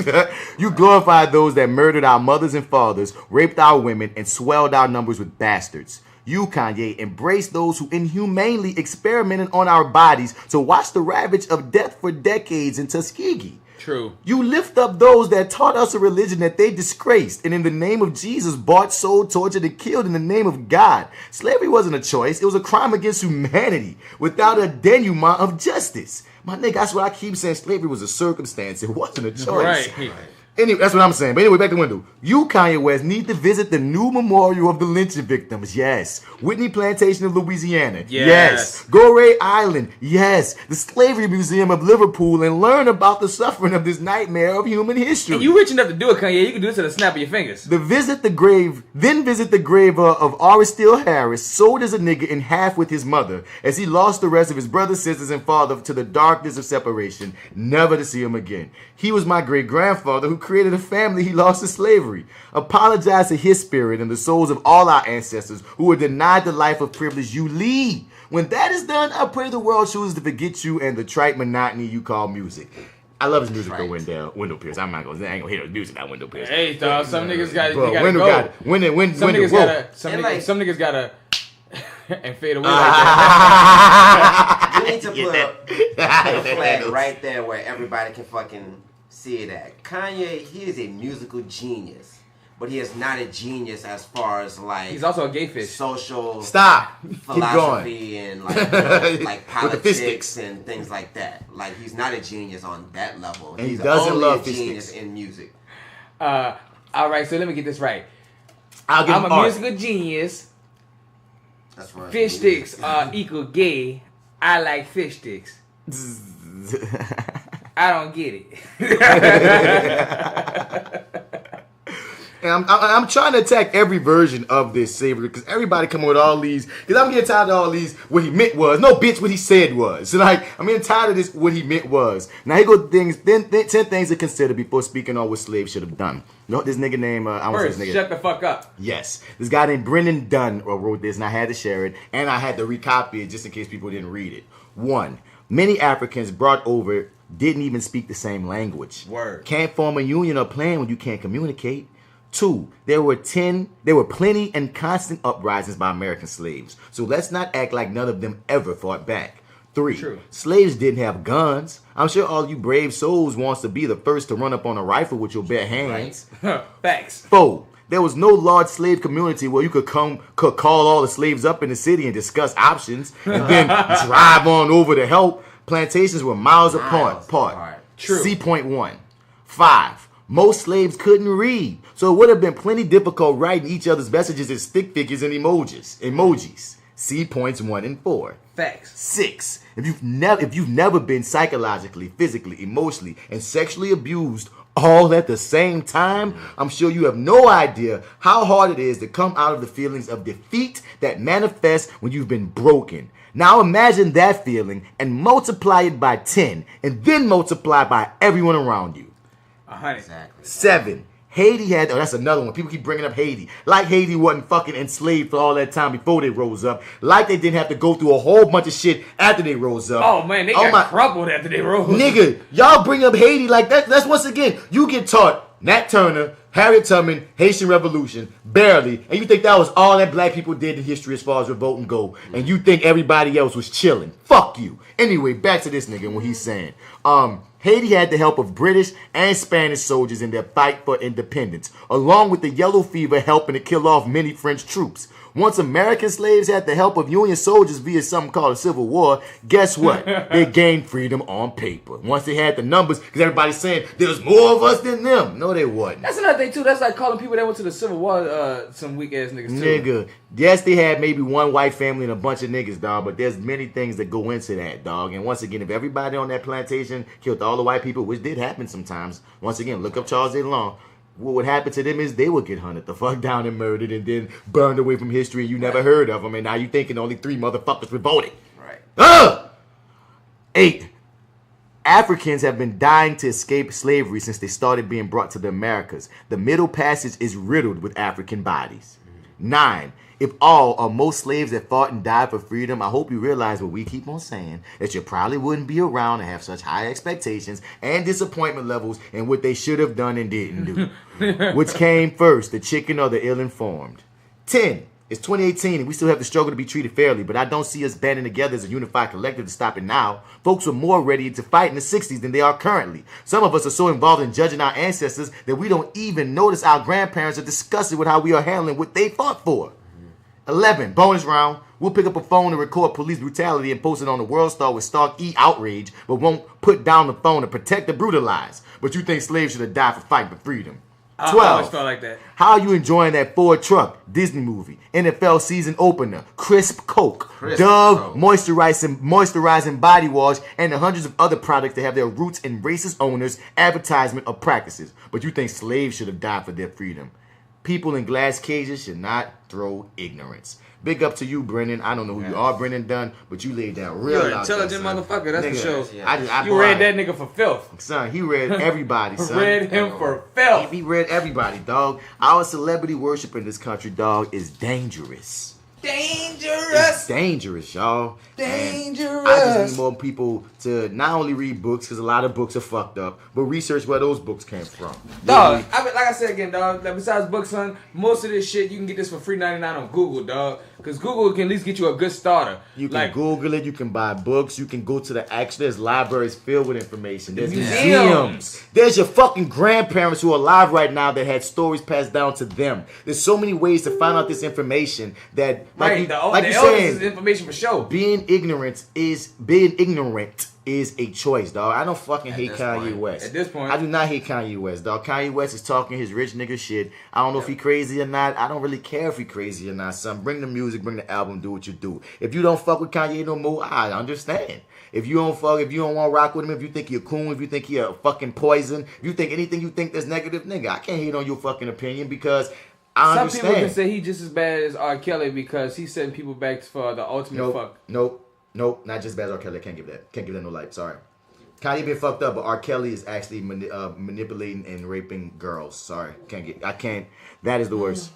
That is the worst. That's even worse than Bill because Bill had a couple underage too. But is Kanye's supporting the people that's raping us. He can be dangerous, but he's also not trying to do it from a dangerous place, dog. I mean, he's not raping us, but he's watching us get raped and saying it's cool. He ain't saying it's cool. He's supporting Trump. He loved Trump. He's not supporting everything he say. He even saying that he's I'm not pushing everything he's saying. Both have dragon energy. Yeah. He even said I don't care everything that Trump say. I'm just saying I fuck with Trump before he became president, and that's my nigga. And he ain't never wronged me, even though he wronged us. Even though he wronging us, he is. But, you know what I mean? Kanye on his, let's love our enemies into submission. Fuck all that. It is so easy for rich people to just say, all we need is fucking love. Like, that's so easy for you to fucking say. Right. Here go his tweets, dog. Here, go ahead and read them if you want, D. Read them, go ahead. Go ahead, start right here. Well, right here. We need to have open discussions and ideas on unsettled pain. To make myself clear, of course, I know that slaves did not get shackled and put on a boat by free will. My point is for us to have stayed in that position, even though the numbers were on our side, means that we were mentally enslaved. Like, I see what you're saying. Like, it just... Your numbers weren't on our side, though. It's a bunch of things, and the thing is this. He is right. A lot of us were mentally enslaved, but you can't blame them for that.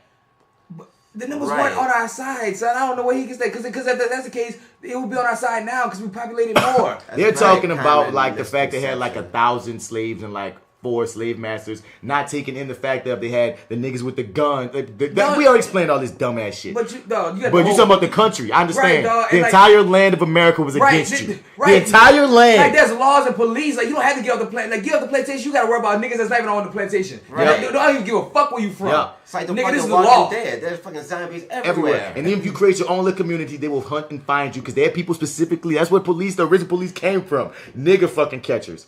People specifically decide to burn your people up. You hear me? Yep. Come the fuck on. There's so many levels to this shit, and people don't want to understand the complexities. It doesn't have to be one or the other. Yes, some people was mentally enslaved. Yes, some people were rebels. Yes, some people fought with their mind. Yes, some people learned law and fought through the courts. Yes, some people escaped. Yes, some people were Uncle Toms. Yes.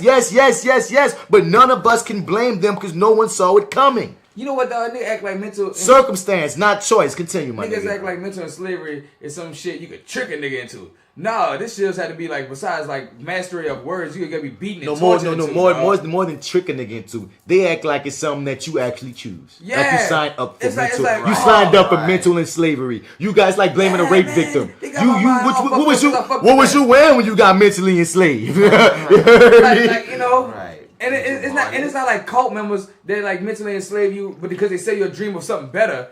This is some shit that's like where they whipping and beating you and trying to sell you something like that. This is what you're supposed to do and how it's supposed to be.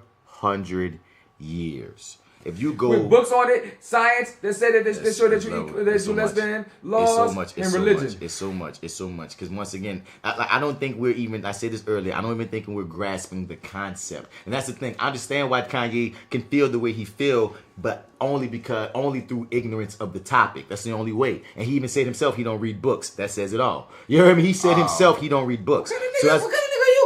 He's rich. He rich and he mainly deals with from his opinions. And if you ride with his opinions, and a lot of people got a love for Ye. Even your dude Van Lathan who spoke out even said you helped me get through a lot of shit. That's why I'm a fan of Kanye because I fuck with Kanye, son. So this passage I know I'm gonna give on a bias and I'm being hypocritical that your average motherfucker who just lightweight rock with him won't give. And I understand that. But I'm not going to be no blind sheep that just ride with anything this nigga say and just try to defend everything that this nigga say as if it's real when it ain't. Right. I'm sorry, son. J. Cole said it best when he was talking about Kanye, about how, you know, man, I used to like you, but now I'm starting to wonder, you know, is the nigga that writes this some nigga that could write tight, but don't really believe in what he really say?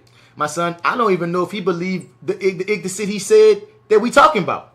I don't think, like, he's saying this shit now, and I don't like. That nigga just be saying shit. And you're right about what J. Cole said, but a lot of times that nigga, he's not like, he was more articulate in the Charlamagne interview.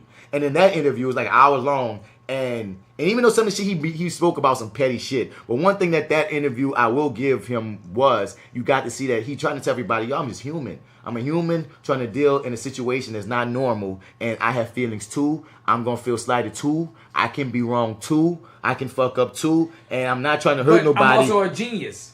But he says that too. But you can't be like, I'm a genius. You can't. And then be like, all right, y'all, I fuck up too. Because the thing is, you fuck up, and we know it's a human thing about it. Son. I feel like you can. Your attitude pushes so hard. You push that. Son. You're not just saying you're a genius. You're like, I'm a fucking genius. But is the problem that he is a genius or that he said he's a genius? The problem is a lot of times we don't want people to say, but if it's the real, I mean, it's uncouth. But I'm not going to judge you for it. A piece of what I like about Kanye is that he's so egotistical. So I'm not going to shit on, that's one of the things I do like about him. I'm saying when you're egotistical, you can't come with the consequence when people get on their ass and you be like, I'm human, dog, I make mistakes. Oh, no. He took every lick. He never said, oh, woe is me. He was speaking like the Jay-Z situation that didn't come to his wedding. Or like certain things that they were talking about, he was trying to see, like, look, people, like, you have your opinion, but I'm having my opinion. And ain't nobody perfect. But he ain't never dodged no shit. Because he specifically said a few times when Charlamagne tried to give him outs, he'd be like, nope, I'm not going to take that out. I said that, or I did that, and he explained it. Like, and I'm gonna say that. That's once again, like, dog, I'm gonna speak on both sides of it. You feel me? I'm not gonna just be like, fuck Kanye and not take in the nuance, because that's a word I use often, because often people do not take in nuance. There's nuance in so much. Then that also tell me this. Then what makes me feel one way about this. That you throw something out there to get this publicity and know how to clean it up after to say what you really mean, but you all throw it out there just to get the attention first. Maybe, and you got to throw on him. Who saying he ain't doing it all? Who saying he don't believe this? Who saying he know? Put like this: the motherfucker might know he has radical ideas, right? And he might know the way that you usually do things is to keep them to yourself and say what the people want to hear. Then he realizes one day, you know what? If I say my shit, they gonna talk about me anyway. And I know and so he's pushing the button in the envelope. So who's to say if he believes all of this or not? We don't even really know. I don't even think he be knowing, because half the time I feel like he's still figuring it out. He say shit, see how people react, and then try to realize, The Charlamagne interview, all thing I was trying to say was, you could see him pausing and thinking first. Like a lot of stuff, that TMZ interview, he didn't think he was thinking, he just running it. He might have been on one or something. Because he even said, he was on an Adderall. He said he was on something in the TMZ interview, and that's why he, as part of rolling, nigga. He was rolling. And he even said, but he don't want to blame his behavior on that. That's where it was. I'm rolling love, brother. I'm sorry I offended you. I love you, brother. That's what it is. I'm rolling right now. D, finish these tweets, man. Finish these tweets. Because I want to be able to say on our podcast, we ran both sides. What else would he say? So niggas be like, y'all didn't understand what he mean. No, we do.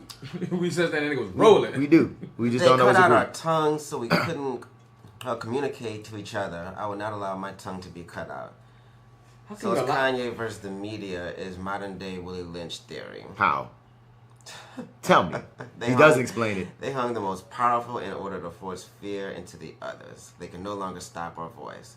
The Nat Turner movie never made it anywhere because it showed slaves revolting. Wrong. It never went anywhere because Nate Parker fucked up all his publicity. Django did just fine. They killed a bunch of white folks. Nigga. It wasn't about because the thing is, white folks bought the movie. Fox Searchlight is owned by white folks. White folks bought Django. White folks got the distribution. All the money was going to go to white folks. The black people had already been paid off. That's how come Gabrielle Union could come and talk shit. Gabrielle Union came out and talked shit about the movie that she was in. You heard me? She could do that because she already got her money. The white people was going to get paid. White people didn't want that movie to do bad. So get your facts straight. White people was like, it was the right time for this Nat Turner rebel shit. Nigga. And then niggas started digging up some of the shit he said and what happened recently. And he just didn't handle it well. He didn't. Nate Parker was not handling none of that shit well. And I'm sorry, my nigga, if you don't sell your movie correctly, dog, it's not gonna get sold, dog. You turn out Oprah helping shit, my nigga. White people don't give a fuck when it come to money, son. They don't care if you killing them or shitting on them. If they can make money off you, if they can make $1 off it, then yeah, straight up, nigga. If this was 148 years ago, I would have been more like Harriet or Nat. I hate that stuff. I hate when people say that. And that's one thing I also told to old boys, son. I said, son, like when I was younger, I used to always say, man, I just know, man, I would have been a rebel. I know it. I used to always say that. And now at this level, when I'm looking back, like I said, it's wrong to say. It's insulting to our people to say what we would have done. I realized that, dog, on my new level when I said the day, what I do if I ever get robbed, a nigga put a gun on me. And the day a nigga actually put a gun on me, everything I used to say and do and practice in my mind went all out the fucking window. Real. All out the window. And from that day forward, I never put past anything that I ain't never done to say what I would or wouldn't do. Right. If I didn't plan it, then that's the only way I can say I'll do it if I ever plan something. Real. But that's got to be through experience and something that I know I'm about to go through, right, or something that I went through and now I can learn how to get out of it. Like D said earlier, none of us can speak on that world. Dog. That was an that's entirely what you call the unknown, son. World. And you can learn about it through books and you still don't understand. Right. Even all the shit that I didn't read, that's one thing I love my grandparents for and I love my moms for too, dog. They always push learning about us. Like our history and our shit about us. Like my people stayed on that. I'm so happy about that, son. Because schools I went to stayed on me about that. Thank God for the schools I went to. Man, thank God for your schools. I think the average school don't be teaching you that shit, son. I didn't learn about the Japanese and internment camps in high school. I didn't learn about that till college. I learned that about that. What else? I think I learned about that. I didn't learn that. I didn't learn that in high school. There's a few things that I didn't learn till college that I was like, why didn't I learn this in high school? It just blew me. What else? What else Kanye got, D? The universe has a plan. The universe has a plan. I knew that TMZ would be awesome. We're programmed to always talk and fight race issues. We need to update our conversation. The reason why I brought up the 400 years point is because we can't be mentally imprisoned for another 400 years. We need free thought now. Even the statement was an example of free thought. It was just an idea. Once again, I am being attacked for presenting new ideas. First of all, you're not presenting new fucking ideas. You're not. And that's not why you're being attacked. I'm presenting you're being new attacked because ideas. you're lying. Because you're saying false shit to people and they're running with that dumb shit. You're also saying shit because shit in your past make it seem like you're contradicting yourself. And that's another thing. And you hit the nail, right? You took it right out of my mouth, Joe. That's because some people saying, why y'all tripping? Why y'all surprised at Kanye? I'm like, son, you talking about the nigga who's to be the woke nigga. He was the backpack nigga. He was one of the few rappers at that time speaking about slavery. But we can't make it to Balance to choose leadership, but we can make it to Jacobs and to the dealership. You hear me? I know that he got so much shit. My brain is going. I can't remember my Kanye songs. But anyway, off the dump, like when you go from being that nigga, and I understand people going to evolve, people going to grow. Like you said, D-Son, once you get rich, there's a whole nother world. That's not even say world again, but it's the truth. There's a whole nother piece of life that we don't even know about when you cross that line into a certain level of richness. I'm not expecting Kanye to be college dropout Kanye in 2018. What I do expect is you to grow, and in growing, you're supposed to build on the foundation of what you were, and in building on the foundation of what you were, if you knew in 2004, 2005 that this about black people is fucked up, or this is all these things happen, or this is some shit you shouldn't say, and I even say shouldn't say is not right. And then you get to 2018 and you showing us a nigga that seemed like he wasn't even that nigga. Or he don't even have that knowledge that his mama, his grandmama who took, you know what I mean, who had him in the cities and all that shit and had him so woke, his educator of a mother. You know what I mean? It's jarring. Y'all motherfuckers, y'all contrarians that just want to sit on the sidelines and talk shit. You got to take in human nature. It's jarring to see your hero flip and you wondering like, what the world you talking about? What the fuck are you on? What you about to say, Joe? What you about to say? Shit, I forgot. Now we gonna move on. Yeah, we're gonna move on. This thing got a lot of fucking tweets. We're gonna stop at that one up there. I freed 1,000 slaves. I could have freed 1,000 more if only they knew they were slaves. Harry Tubman. And now that's gonna always be ironic to me because knowing that he didn't say that. Wait, what's this one right here? It says in school we need to learn how Magic Johnson built his business, not always about the past. Matter of fact, I never heard in high school class that presents future ideas. I fuck with that. Now, see, that's the funny thing about Kanye, dog. I just said earlier ago, you got one valid point and a bunch of shits from the book. And that's so funny, dog. And all his fans, I'm a fan too, but his hardcore diehards want you to look at that point and ignore shit like black on black crime is a thing and black people hate each other more than any other race. This motherfucker said that. We supposed to ride with that? We supposed to ride with that we hate each other more than any other race when every race have the exact same percentage numbers on black crime? You hear me? White on white crime is 90%. Black on black crime is 93%. It's the same on all through the races. So come on. As far as feelings, because as far as crime, white people, you know, they don't mind killing each other, but they don't really have a sense of like hate for themselves. But since there is a certain thought of hate for ourselves, are we the most hated because we were taught to hate ourselves in America? I think there might be kind of a secret hatred that they have for themselves in terms of the fact that they really do know that white supremacy is a fucking thing. And that they can't ever really. But that makes them want to attack each other, though. because like the self-hatred in us can be said that we might want to attack each other just because, you know what I'm saying, we're taught to not like each other based off of colorism, based off of shit like of privileges, or who had what, this and the third. What's trippy about that is this. If what you're saying is true, I'm not going to agree or disagree because that's an interesting question, because I understand what you're saying about the subconscious of self-hate, that if you see enough times that you ain't shit, you ain't nothing, you ain't going to be shit, my life don't matter, so your life don't matter, you know, that be in the really hard depths of the hood and shit. And we're taught this and institutionalized into this. I'm going to say two things on that. One, if we are attacked mentally to hate each other and our numbers are still comparable to them, that's sick.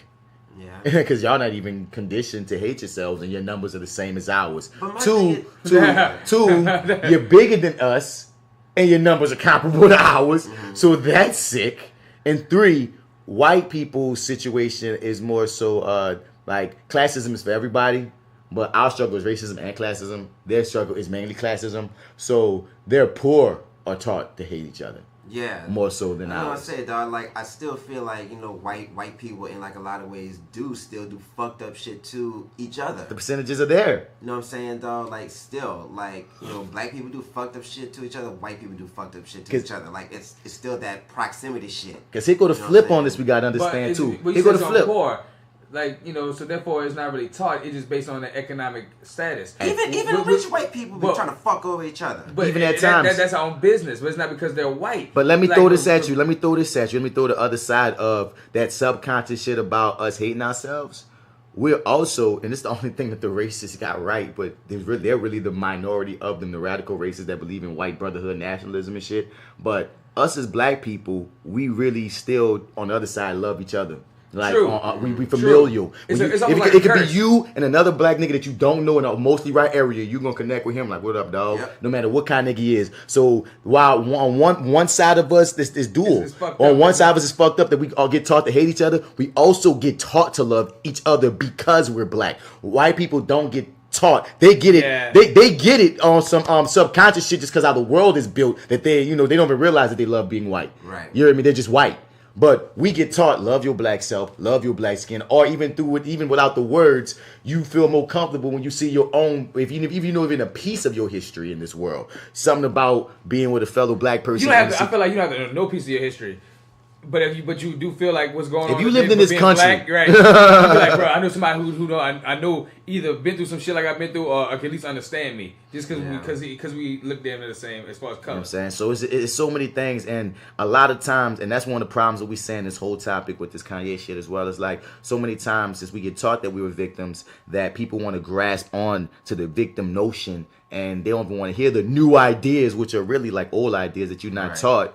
And it just pains me that y'all rather jump on, that you would rather, you don't even see how sick that is. You would rather believe that your people didn't do nothing than take in the fact that, man, you do know that all our books come from white people, right? Right. Like, you got to read Carter G. You got to really go. The miseducation of the Negro. You gotta go find the black right. That's one thing I love about going to HBCU. My brother. What? My nigga. African American. The fact that they made African studies as a requirement for everyone. Yes. Nigga, and that make you want to take the second African studies. And then something about your black teachers, even when they're not supposed to teach you about culture, they want to teach you some shit. Something about going to HBCU. Something like we got problems with HBCUs. Yeah. Especially today, because some of that shit's not in there like it used to be. But as far as identity, dog, I'm so grateful. Because you could really be lost if you ain't know certain things, and if you only depend upon these whitewashed ass books. And a lot of times we got parents that are younger and younger that don't even know certain shit. And it's so many things that go into that bubble. I hate all this broad stroking. I hate when people broad stroke black people as one thing. I hate when people I just stop broad stroking, dog. We so complex. There's so many layers, and take in the fact that, dog, the answers ain't gonna be given, dog. We got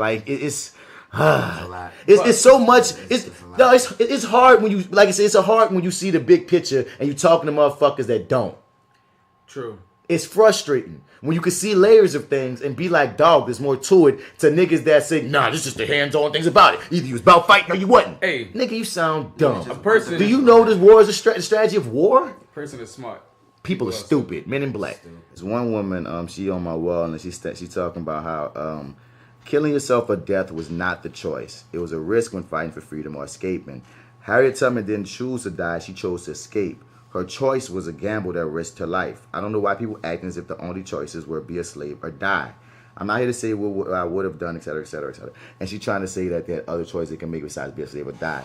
What I keep saying is they were making all those choices. Why do y'all keep acting like they weren't? Yeah, right. Yeah, like right, dog. That everybody was doing a lot of different shit. Y'all niggas is the ones who keep on thinking, and I'm just saying if this. Niggas didn't make choices, we wouldn't be here where we are. Right, but a lot of these motherfuckers out here riding this wave of, man, I just would have died. It's like, son, no, you didn't have to die. We still wouldn't have been here where we are. You hear me? There's all kind of ways about it. You have to kill yourself. You have to kill yourself fighting or jumping off a ship, or you could have fought. America now never got built because all them niggas just killed themselves. All them killed themselves. All them want to revolt until, because that's the thing that everybody made the fight, son. And just giving sympathy to that, they call you a time, and that's fucked up. You hear me? So like I hear what you're saying, Lamar, I'm on my wall. I'm not saying that it's fucking, but then they got the other side of it too. When you escape, what was most likely to happen to you? The worst. Death. Many times. Death was actually mercy. And they said she's saying death was a risk, man. Death a lot of times was the only way. And I'm not. And it was a matter of fact. And I'm not trying to say that to be like niggas shouldn't have ran. I'm saying that to add more to the fucking bowl of don't be talking that shit about I would have just revolted. You don't know what you would have done. Man, woulda, coulda, shouldas, man. And I'm like for real, like you know what I mean. They tripping me out. Niggas can't see shit what they would have done in the 60s and 50s. Niggas, you don't know what you would have done back then either, dog. When niggas can come and get you out your house like they did Emmett Till and kill you and get away with it by law, even when it wasn't slavery, my nigga. Like, get the fuck out of here. Nigga, you say all that shit what you woulda coulda did with if the police woulda did this to your sister. But in retrospect, you wouldn't, nigga, because if they put that fucking tool out and try to bust at your stupid ass, you gonna shut the fuck down. You gonna be all Nat Turner grabbing guns and this and the third. Yeah. Get the fuck out of there, man. Everybody in their face. Right, bro. Everybody got a plan till they get punched in the fucking mouth, bro. Y'all niggas turn to Carlton Banks when you talk to police and you telling me Master would have been just a piece of cake, man. Get the fuck out of here. But that's not what this chick was saying, but I feel what you're saying right now. It's just... Black people is naturally nice to white people to dump the fuck out of there. It's just... I just want to just highlight, because I want to catch every angle of this. And she was like, man, well, everybody's saying it's just death or slavery. There's other options, but you got to understand options have consequences, and don't act like we didn't even do it. That's all I want to say, son. Stop discounting us. It's like we built... for whatever reason to discount ourselves, even in arguments when you're trying to say we're being uplifting, because the position that you covered from is already from seeing yourself as lower, and we gotta stop that shit. You feel me? Like the nigga I was debating, all that he kept on taking my words to be, oh, so you saying you would have? I ain't say none of that shit, nigga. You saying that shit? You feel me? Pay attention to words, people, please. Words really do fucking matter. Context, nuance, words. I read a thing said reading is underrated. Oh. Reading apparently is underrated, dog. Knowledge is underrated. Ignorance is so. It's apparently tolerated. It's the wave. That might be the name of the episode. Ignorance is a choice, but I don't know. Something is a choice, but people. I want to feel like you nigga at the end of what you call it. Is a choice. Wake up! Remember that shit? School days. Well, I just want to just yell at people, son. But I say this, dog. Congratulations to Black Twitter for taking slavery was a choice and oh my God, those were the best. Lighten that fucking shit up. Those were the best. Please, if you have not seen this already, go to hashtag if slavery was a choice.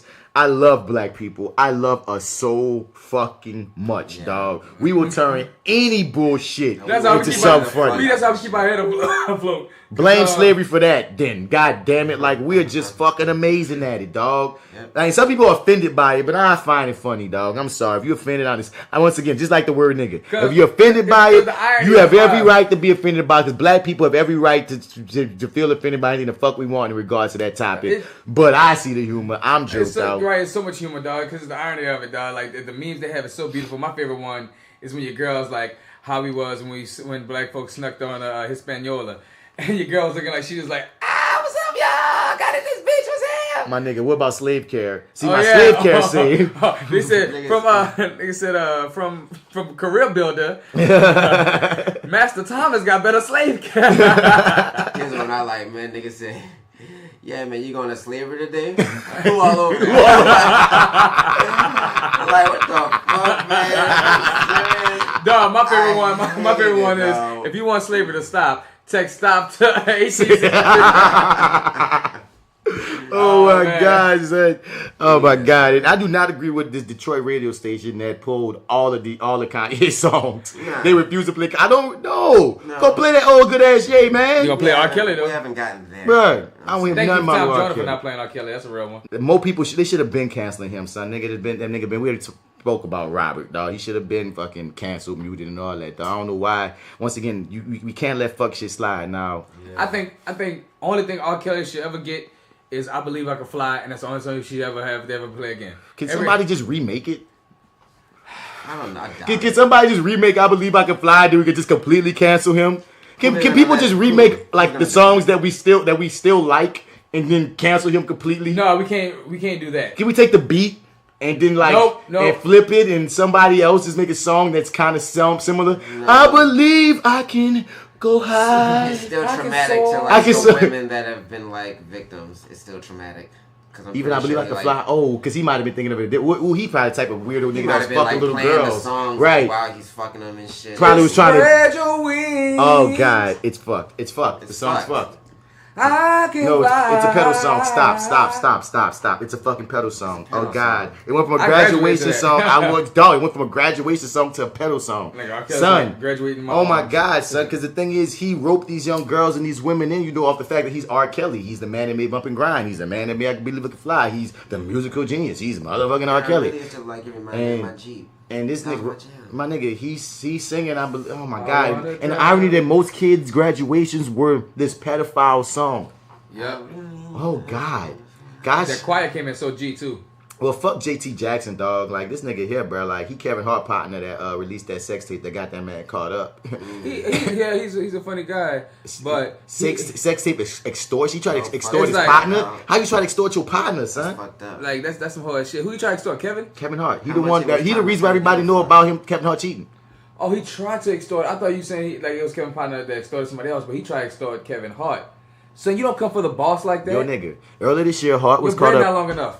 Earlier this year, Hart was caught up in a sex tape extortion attempt, and according to TMZ, his longtime friend Jonathan Todd, JT Jackson, is now facing 2 felony counts.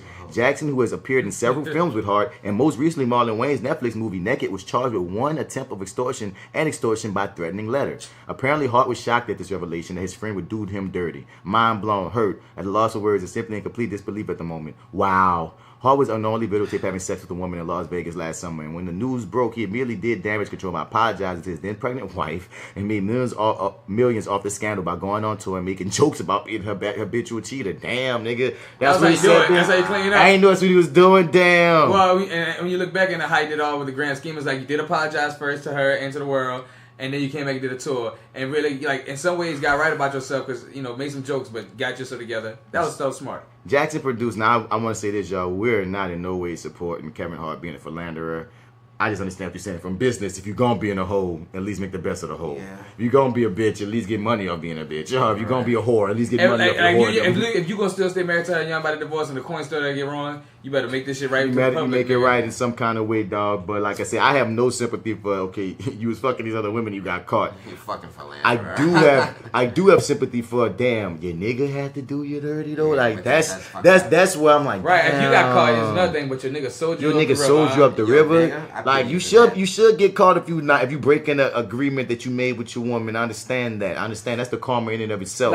But your partner, and I guess that's karma for you because your karma is gonna be your closest friend. Jackson produced an actual video teaser about the sex tape and requested an undisclosed amount of money, officials say. I guess being a heart hanger on doesn't pay the bills.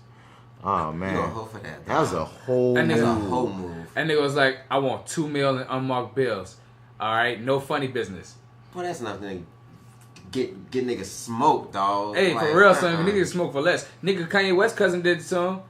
And he had to give up $200,000. I forgot about that story. I forgot all about that story. All right, Juelz Santana might be getting indicted on federal gun charges, and he faces 20 years. Not surprised, stupid move. All these rappers be facing all this time because them niggas don't be rapping no more. Son, niggas be doing real gangster shit now. He went back to the block. I'm pretty sure, dog. I'm pretty sure he back in some drug shit some way, dog. it just sucked when you see a nigga who was on top and had all the opportunity to set himself up for life. Right. Fuck up like this. And there's so many that it happens to. So many, dog. And I guess it happens too. With so many people, so many of them cause this for themselves. But continue, my nigga. I was just gonna say, dog, like, I would never understand, like, how niggas do that, dog. Like, if I ever came into something like $1 million plus, I would make sure that I would make that shit, like, secure me. Some commitment, for, like, shit. yeah, dog, something, dog. You stash it. Like, stash something to where if everything just falls completely apart and your shit is over, like, ain't no more albums, no nothing. You got a nice little fucking lick where you can lay back. If you've ever seen multi-millions, you should never be broke in life. You should never be broke. Like, you shouldn't be getting no gun charge. Gun charge, my nigga. Before we even get to the gun charge, like, you know what I'm saying? Let that marinate, dog. You not only saw $1 million, which you set up. You saw like at least, dog, 20 mil, dog. I'm gonna say that, dog. Like you said, if you put like $1 million in that same box or say stash away, if anything ever happened, you still got $1 million. You got a mill. A mill. Some niggas can't leave the street, and I don't know Juelz past, but some niggas so dirty that they gotta stay strapped because niggas' head always being walked on. You know what I'm saying? So I can't really tell you. I'm not even here to judge them. Like, I'm not saying that's what you're doing, but I'm just thinking about myself. I don't want to even come across like, you know what I mean, nigga judging them. I really just be feeling heartbroken, and I understand everybody. You know what I mean? You caused this for yourself. I'm not saying baby motherfuckers. I just always look at the root to things, and it's just so tragic when you be like, damn, dog. Yeah, the nigga mentality can't get out the ghetto. Yeah, the deeper issue. You heard me? The deeper issue. Like, dog, you made it to such success to really, in a sense, really be financially free. And that's a freedom that can most people don't ever get there. Most of our parents and grandparents died without ever seeing $100,000. But we watching a nigga who becomes financially free but still mentally slaved. So he's stuck back in and can't get out. No amount of money sometimes can't do that. And that's the fucked up thing you start to realize is that a mind is a true terrible thing. And that go back to what we was talking about that slavery shit. Now, Max, like you talk about what they call this shit when you're in a penitentiary. What's the word?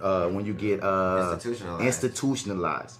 Now, we talk about prison motherfuckers getting institutionalized to the point where they can't even come back into regular society after 5 to 10 years. Mm-hmm. What do you think a whole community that's been beyond institutionalized, once again, you got to take institutionalized and multiply that by like 100. Yeah, like so 100 by 100 years. Niggas be getting out of jail sometimes with money. Like my cousin did 5 years, got out of jail with 10 racks he didn't saved up from either like the money he worked in jail and niggas giving the money that he saved up. That would happen in no fucking slavery. Niggas wasn't walking out of slavery like, oh, money. The way they throw around the term even house niggas, son. I even got like, you want to talk about free thought, my nigga? You want to talk about some real shit? You want to talk about some real shit, Kanye West, my nigga? They got rewired. Like I got sympathy for the house nigga. Yeah, a lot of them fucking house niggas fucked over a lot of niggas like me. You feel me? You gotta have sympathy for the house nigga. If you born into only knowing house nigga shit and only being a house nigga and your reality is house, they got niggas who we can't even get to see that homosexuality ain't a choice. We got niggas who still think if you hug your partner, you gay. They got simple shit that we can't get a motherfucker to unplug from. So you try to tell me a motherfucker that was indoctrinated into their core that they ain't shit to serve, that if they left the house they wouldn't even know who they were, identity crisis. You want to talk, y'all niggas got more sympathy for Kanye West than the motherfuckers that died for you. That's true. Kanye West, you know, he done a lot, but dog, he ain't dying for us, dog. All the celebrities, not even just Kanye, son. It's just and the mental, son. Like, and it still happens today. Once again, dog. I do agree with him, dog. I don't want to be. I don't want to be in 400 years of mental slavery coming up. Last podcast, dog. Black people is so quick to and easy to forgive, dog. So quick and allow. Turn the other cheek, just so you can move over.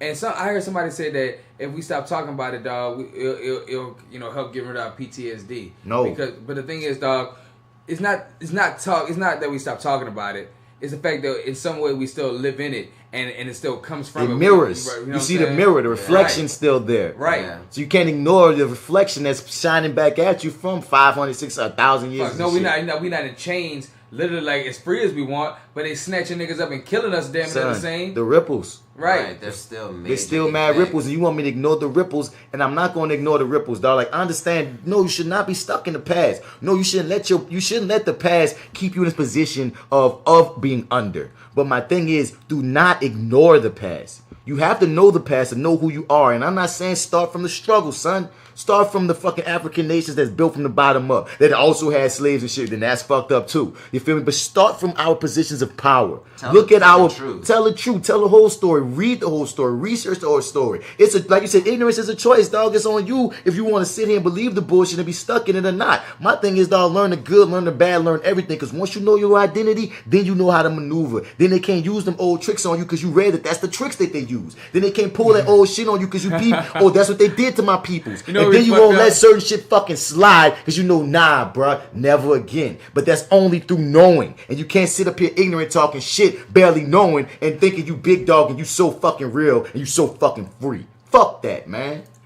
You know what's fucked up? The same niggas that talk about their ride, if they like go through their ancestry and find out not only that people were slaves in America, but their first people was also slaves in Africa. Might have been.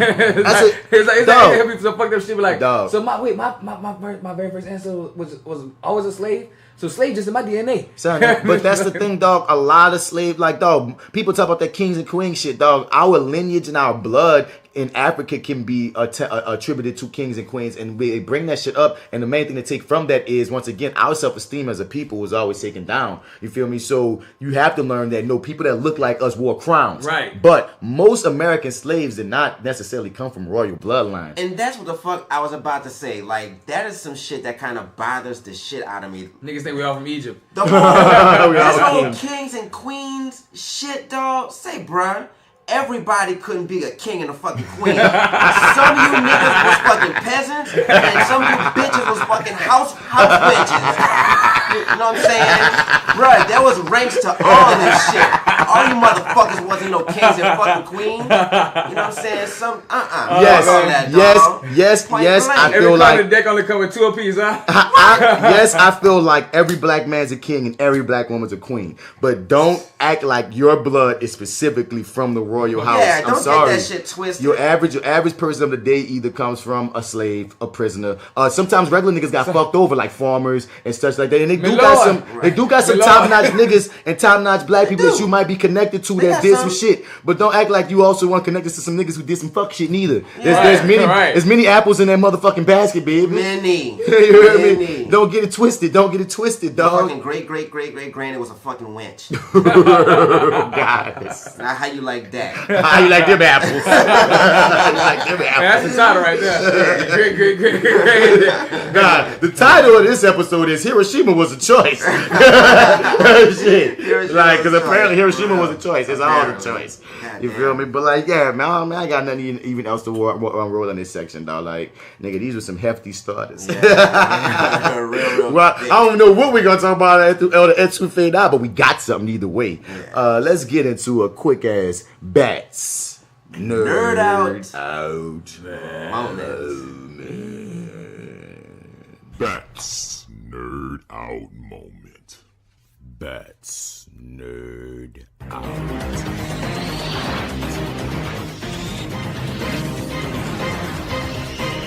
That's NerdOut moment. That's NerdOut moment. That's NerdOut moment. That's NerdOut. That's NerdOut moment. That's NerdOut moment. That's NerdOut moment.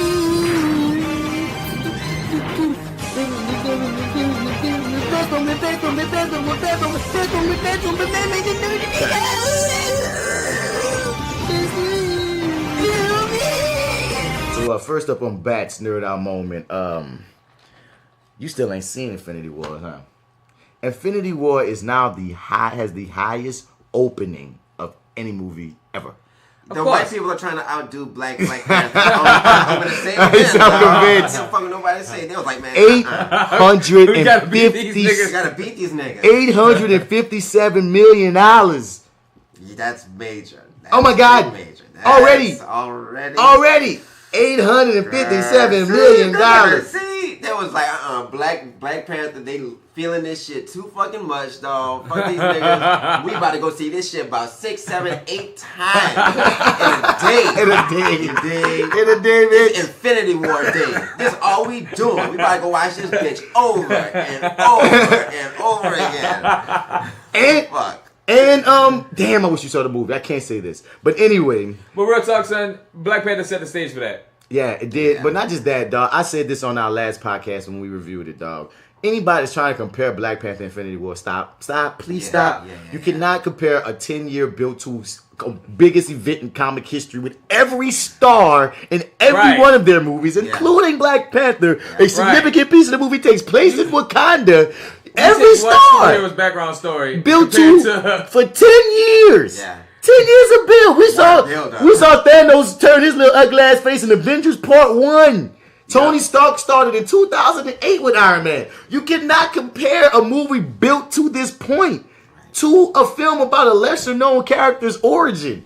It overperformed. Black Panther overperformed to prove to you niggas that black people could sell and black people want to make a statement. But come on, y'all. Don't compare these two movies. Please don't. I will say it was a great movie. I really liked it. But I'm not gonna get into no spoilers. Go listen to our spoiler review.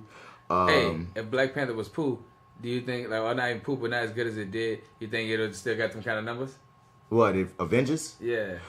Yeah, but not it'd be slightly lower, but still huge. Yeah, it's slightly lower. Big. Because so you saying it's slightly lower proves these points that these white motherfuckers are trying. I'm not saying that they trying. I'm just saying on the level of I know black people that saw Infinity War because they saw Black Panther, and they be like, I'm lost as fuck, but I kind of liked it. You know what I'm saying? So like when you say Black Panther helped the numbers get up, it did. But even without Black Panther, that movie, I'm not gonna lie, dog. It was gonna be big. It's big. I was fucking waiting for fucking Thanos even before Black Panther was announced. I was like, man, I want to see what the fuck Thanos about to fucking do. Yeah, I thought it came sooner. Like, god damn. So it was gonna be something. I mean, you want to see it tomorrow? Yes. My boy Joe asked me, you want to see it? Oh, you can't do it tomorrow? I got the recital tomorrow. What time? 6 a.m.? p.m. Like I'm saying, you want to go see it tomorrow during the day? If we go during the day, yeah. I don't work on Fridays, man. We go see that bitch, and I mean, so you can have a opinion next time we bring this shit up. That's fine. You hear me?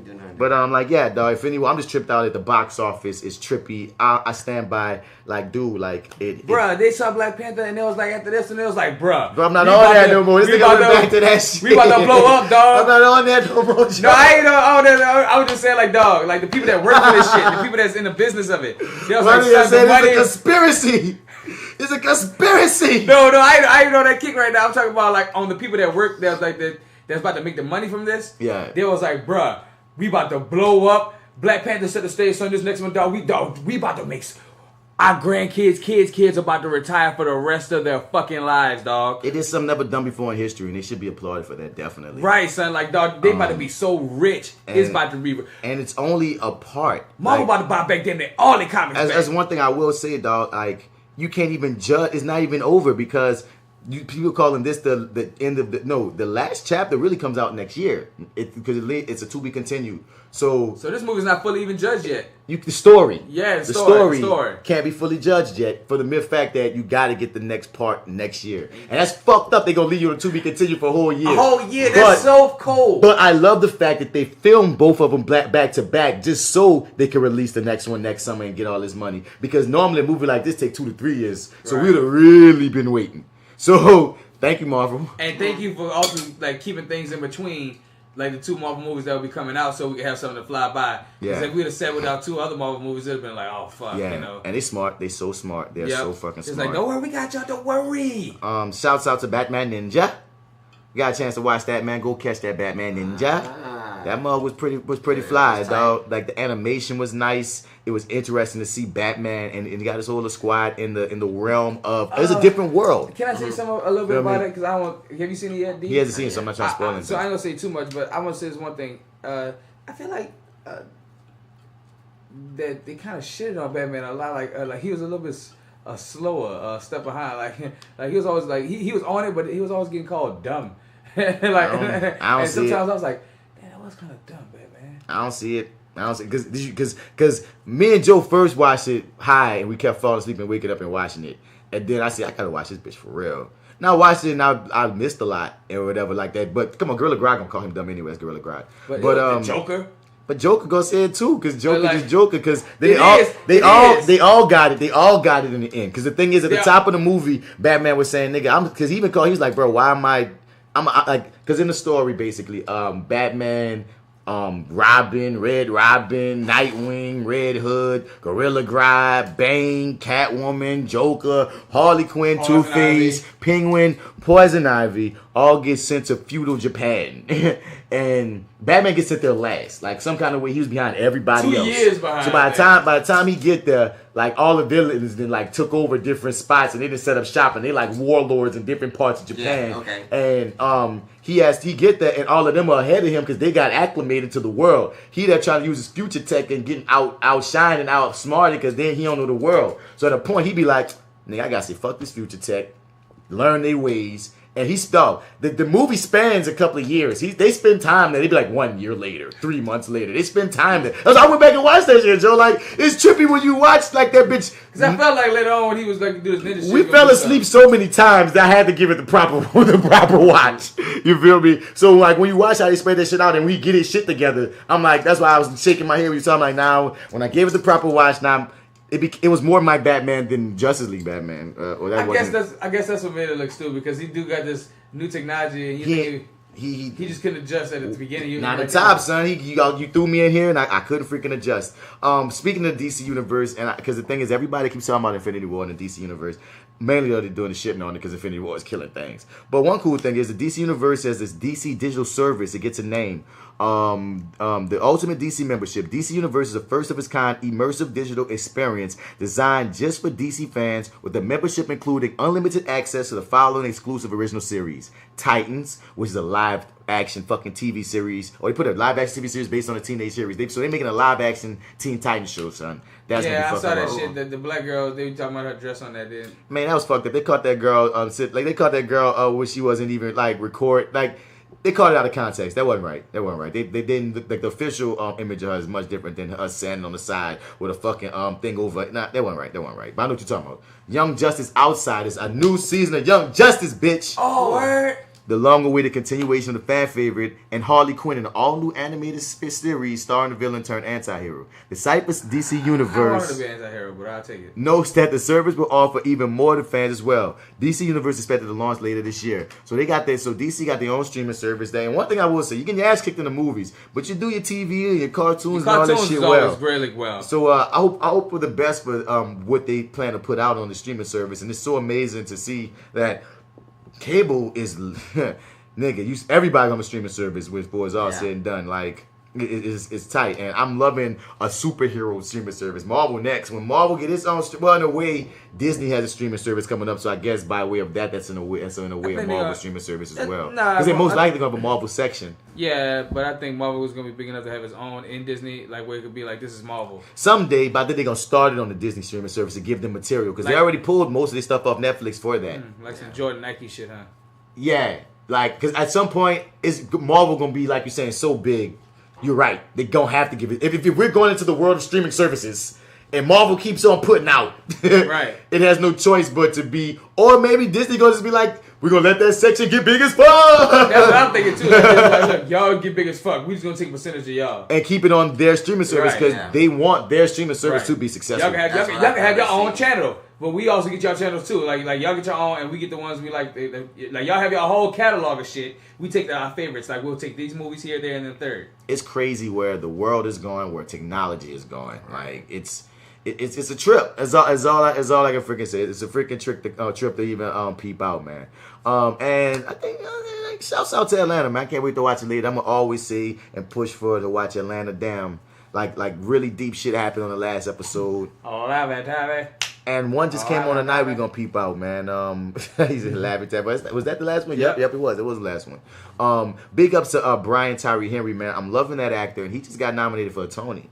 Yeah, for a musical. Yeah, son. I'm big ups to that guy. Dancing, singing, motherfucking. Like, yeah, he's a dancer, singer. He got into he used musical theater to get into Yale, man. And when I watch him on freaking Atlanta, I just be looking at his subtleties and how great he is at facial expressions and stuff. Like, he is very, very good, man. And it's like people talk about Darius, Lakeith Stanfield. Yes, he kills it. And of course, it's Donald Glover's show, of course. But like every rip, like how some people like my favorite character is Darius and my favorite character is Van. More and more, like my favorite character is becoming Paperboy. Paperboy, his subtleties are really great, and this season shows it a lot more than it did last season. like the unspoken depression that he's going through is, and it's not spoken, it's not undiagnosed, I should call it. It's some of the best writing on TV once you catch it and peep that, damn, like, my nigga got problems, but they're not telling you everything. Some people don't get Atlanta because they expect everything to be told to you. They thought it was gonna be a comedy. No, Glover fooled everybody. No. He told you he's gonna have a comedy, and in the second season we see what he really wanted to do. I got levels for you. Yeah, and I love it, dog. I hope that he get cleared for season 3 right now before even the rest of the season is over. Yeah, bro. Yeah. Dog. And because I don't want this show to go away, son. I really don't. I don't. I want to go for at least 5 seasons. But it just feels like a show that's gonna, like, 5's not bad. It feels like a show that ends quickly. Like the creators, like, you know, some shows have fast seasons, like maybe 3 seasons or 4 seasons. It feels like a 3 or 4 season show. I'll take 3 or 4. I want it to be 5. I want it to be as long as it can go. True. But I understand we both saying the same exact thing. Because with that kind of story, it can't really go too long unless you switch a whole nother thing. I mean, it can go. I stand by. It can't go like 11 seasons. If you've got good writers, you can almost do anything. Because when you look at Supernatural and Smallville and them shows that go double-digit seasons. Y'all watch Supernatural? I've never seen it, but I'm curious. It's pretty cool. Because see the thing, see like that Supernatural.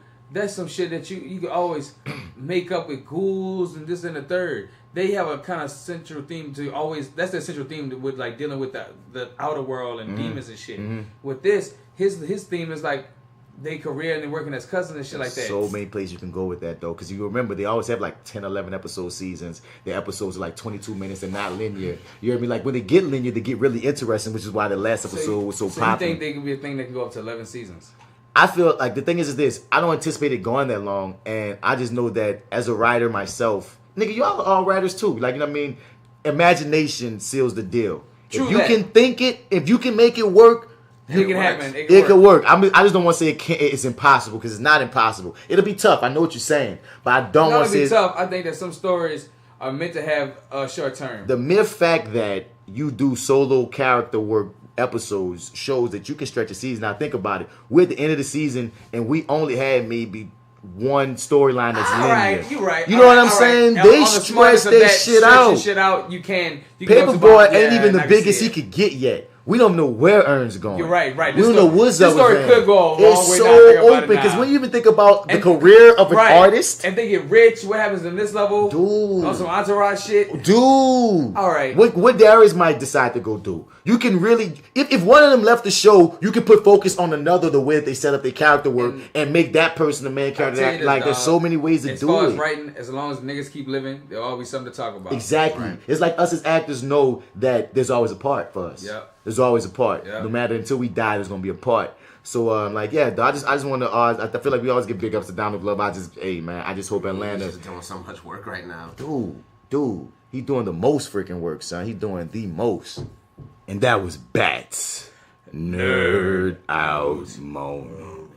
But yeah, son, I'm mad at this niggas all through this podcast, but he a host, son. it's just like my dude, like, cause I even told him, I say, son, I'm a man, dog. Like, you didn't even like come at me and try to have a conversation or a dialogue like real niggas. You feel me? You came straight with the insults and the bullshit, son. I was like, I told him straight up, I said, dog, I'm not for none of this rah-rah on this motherfucker. If you want to run it with me, you can inbox me or we can see each other, nigga. But I ain't for all this bullshit. He go, it's not rah-rah. I would have said this to you in person. And I'm like, man, whatever, nigga. I'm done with you, son. Like, 'cause it's just like, dog, even when I'm trying to come at you like a human being, like a man, like, son, it's fake shit. So we could talk, yeah. So I don't you know being a hoe. You try to come at him like a human being went off the dump. He came at everybody fucked up in a beast way. On my wall. You got the nerve to come on my bitch. Go talk your shit on your wall.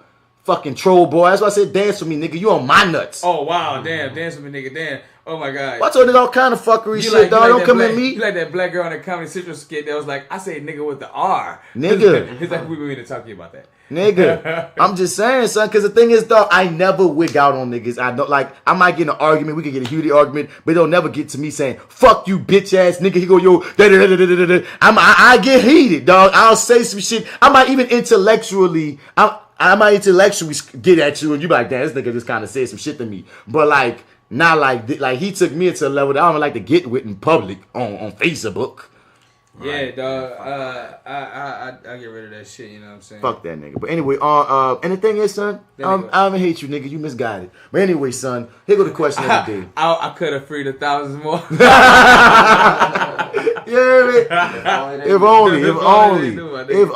If only. Dog, when Vitamin Q even jumped in and was like, "Say, man, I wasn't directing this at nobody when I shared this." You know what I mean? And here go my piece about it. He said something that I don't know if I agree with or not, but I just even laughed at the fact that, dog, as controversial as Vitamin Q could be, he seen us go at it. He put a little T on that, like he reacted to something with a gift once, but he was like why y'all going at it on my wall, right? That's what it felt like. And my thing is, this nigga pulled me into this shit. But anyway, fuck the fuck boys. Energy, no more giving.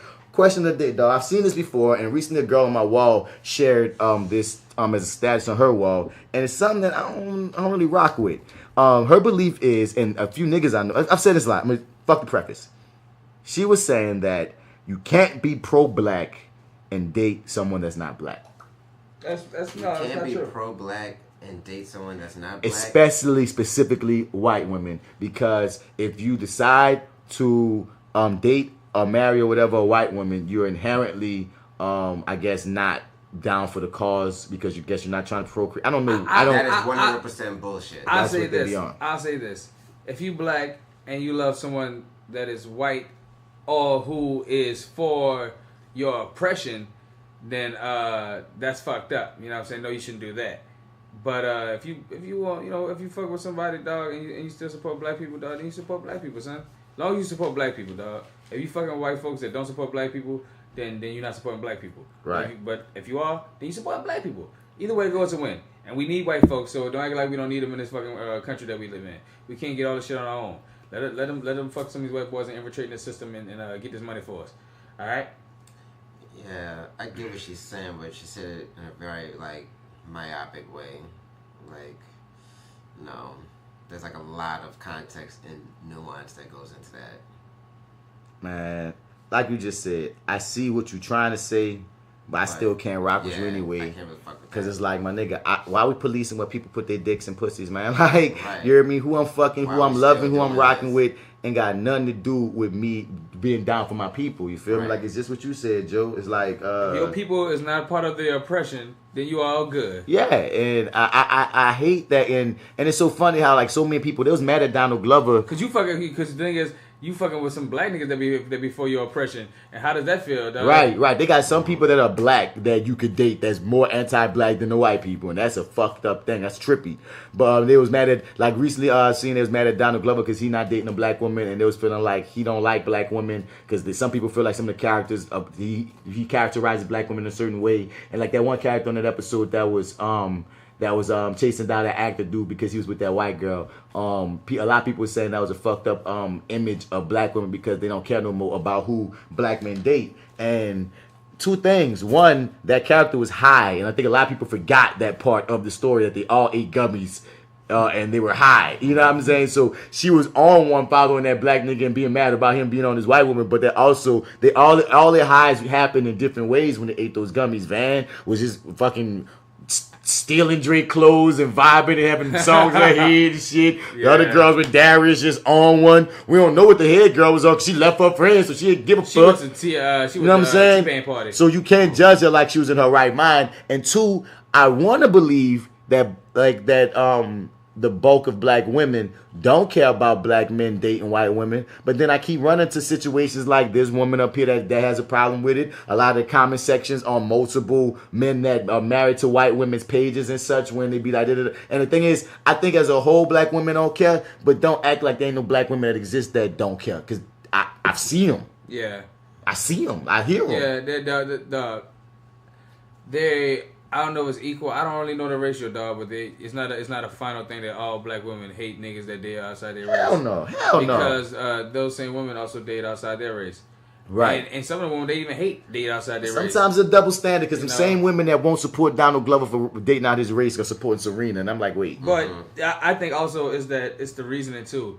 Because most black women that don't like when black men date white women, is because there's always some negative to the black woman. I mean, not always, but it's happened so many times. It's happened so many times that you said this earlier, like the fact that these niggas put these white women on pedestals like they're better than black women. Yeah. No, I don't support that in any way. But until you do that, you can't just assume that a nigga don't like black women just because he's dating a white, Asian, Hispanic, or whatever. That's some fucked up thing to assume. For the most part, black people ain't got nobody but black people. So you think they date white people most of their life? I hate the narrative of it because most black men date, marry, and die with black women. That statistic is also proven. Like, most black people usually marry. Most races mostly marry their own kind. Right, it's really an anomaly of us that date outside our race historically. They kind of push it actually. Historically. Now, lately, mixed is more accepted. Interracial couples are getting more and more accepted. But still, for the most part, if you lined up 10 black men and looked at their old ladies, they're most likely going to be black. It'll be black.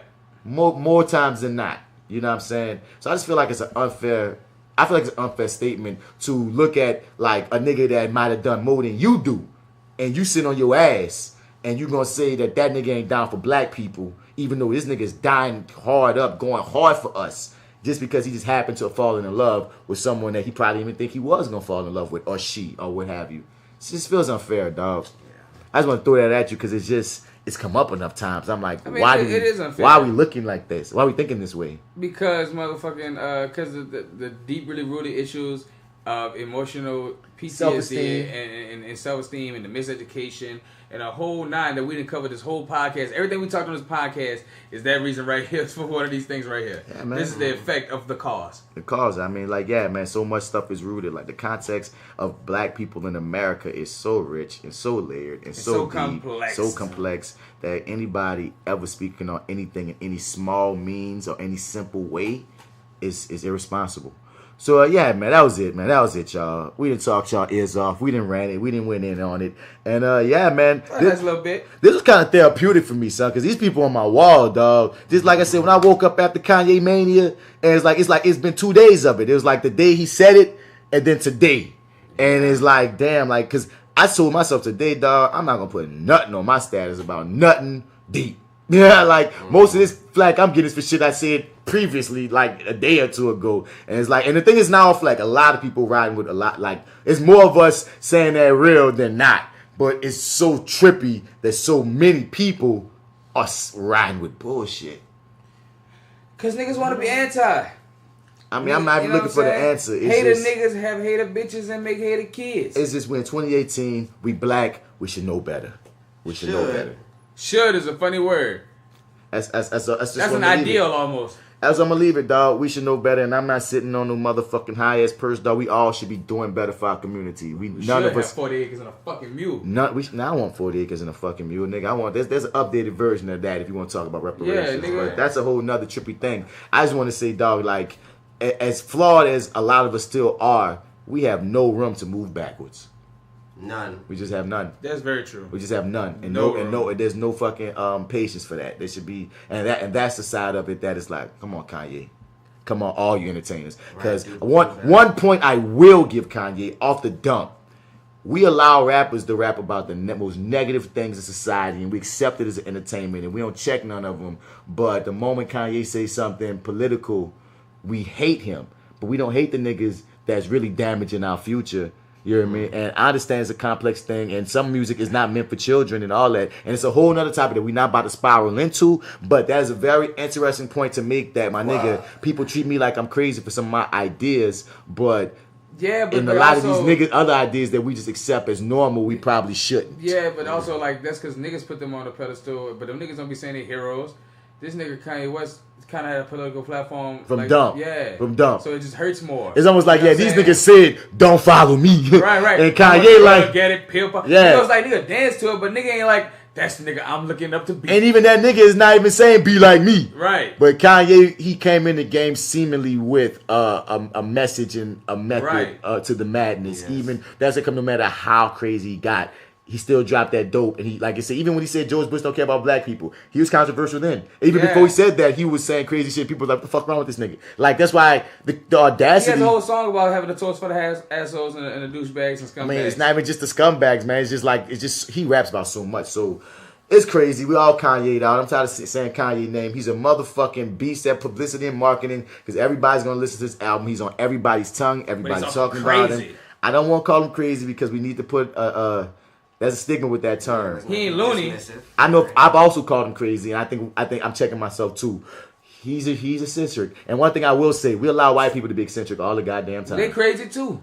So I'm just saying on the level of let's bring our eccentric people closer instead of cutting them off because a lot of times they need us the most. You gotta calm that shit down. And you gotta calm that shit down. And what's funny enough, we're love. That's out of all things Kanye said, that's the truest things of all. With some kind of love, because he needs some kind of like guidance and understanding and education, of course. But that's with some kind of love. Unless you gonna nigga, that was Adderall.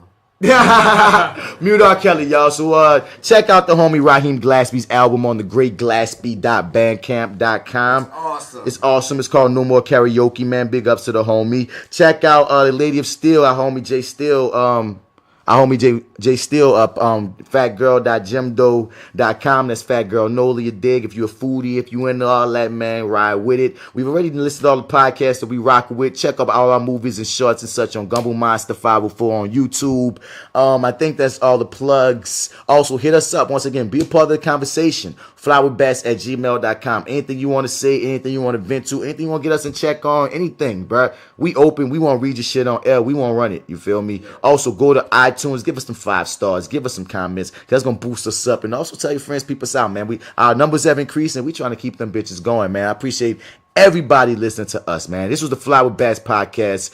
Episode 52, Side A. This is that actor guy, Martin Bass Bradford. You can find me on all your social media platforms at Mr. Bats. Spell that Mr. out or you ain't gonna find me. If you're looking for me on Facebook, it's just straight up Martin Bass Bradford, you dig? Also, check out the Talking Like Normal podcast. If you're into acting, if you're trying to break it to the game, if you're trying to understand the game, I say I'm going to always shout out that podcast. People always ask me all this shit. Don't ask me. Check out that podcast. And because that's the wave of the future. Like, everything that you need to learn. Like we say, ignorance is a choice. Right, they're giving out the game on that motherfucker, y'all. And it's not the only one. There's a few acting podcasts that I listen to, but that one specifically in New Orleans, specifically in the South. And if you're a New Orleans listener, if you're a New Orleans actor, it's like primo stuff, man. Like, get that in your system real free, nigga. For free.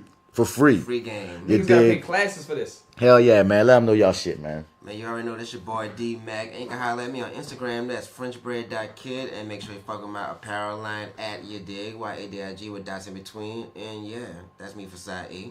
Passe Wine, it's your boy AlphaJoe, fresh out of the gumbo, deep in the root. And if you're out in the streets and you're looking for me, find me on Facebook at Joseph Alphaman Pines, Instagram Alexander the 83. And for Side A, we out this bitch. Yeah, we out this, man. This is the Pothead Potty Mouth Podcasters. Oh yeah, man. Till next round. Till next session. We out. I'ma keep it general just like the army. Most real niggas know, most niggas phony. Your shadow got your back, huh? Just like your homie. That's why shady niggas will harm thee. Just act Caesar. Brutus got him and caught him before his last breather. If that don't make you believers, then you'll learn. Honesty is a quality that will burn, but it's cool. And trust is a quality you will earn. You a fool if you think you learn all of the rules. Imitating imitation and they call it cool. I know a little bit, but go ahead and call me a fool. While you sprinkle sugar on shit and you calling it food. See, I'm just trying to groove and you standing on the wall with your hands on your balls, making crab claws move. Trying to bonk at a dog, but I don't bonk. I just fall back till you think you winning, but you lost in the beginning. Ay. One goal, one thing, one move, man, that shit don't change. It's certain. Real niggas do real fucking things. Real niggas do. Ay, there's only one goal, one thing, one rule, man, that shit don't change. And it's certain. Real niggas do real fucking things. Real niggas do real fucking things. T.I. CZ.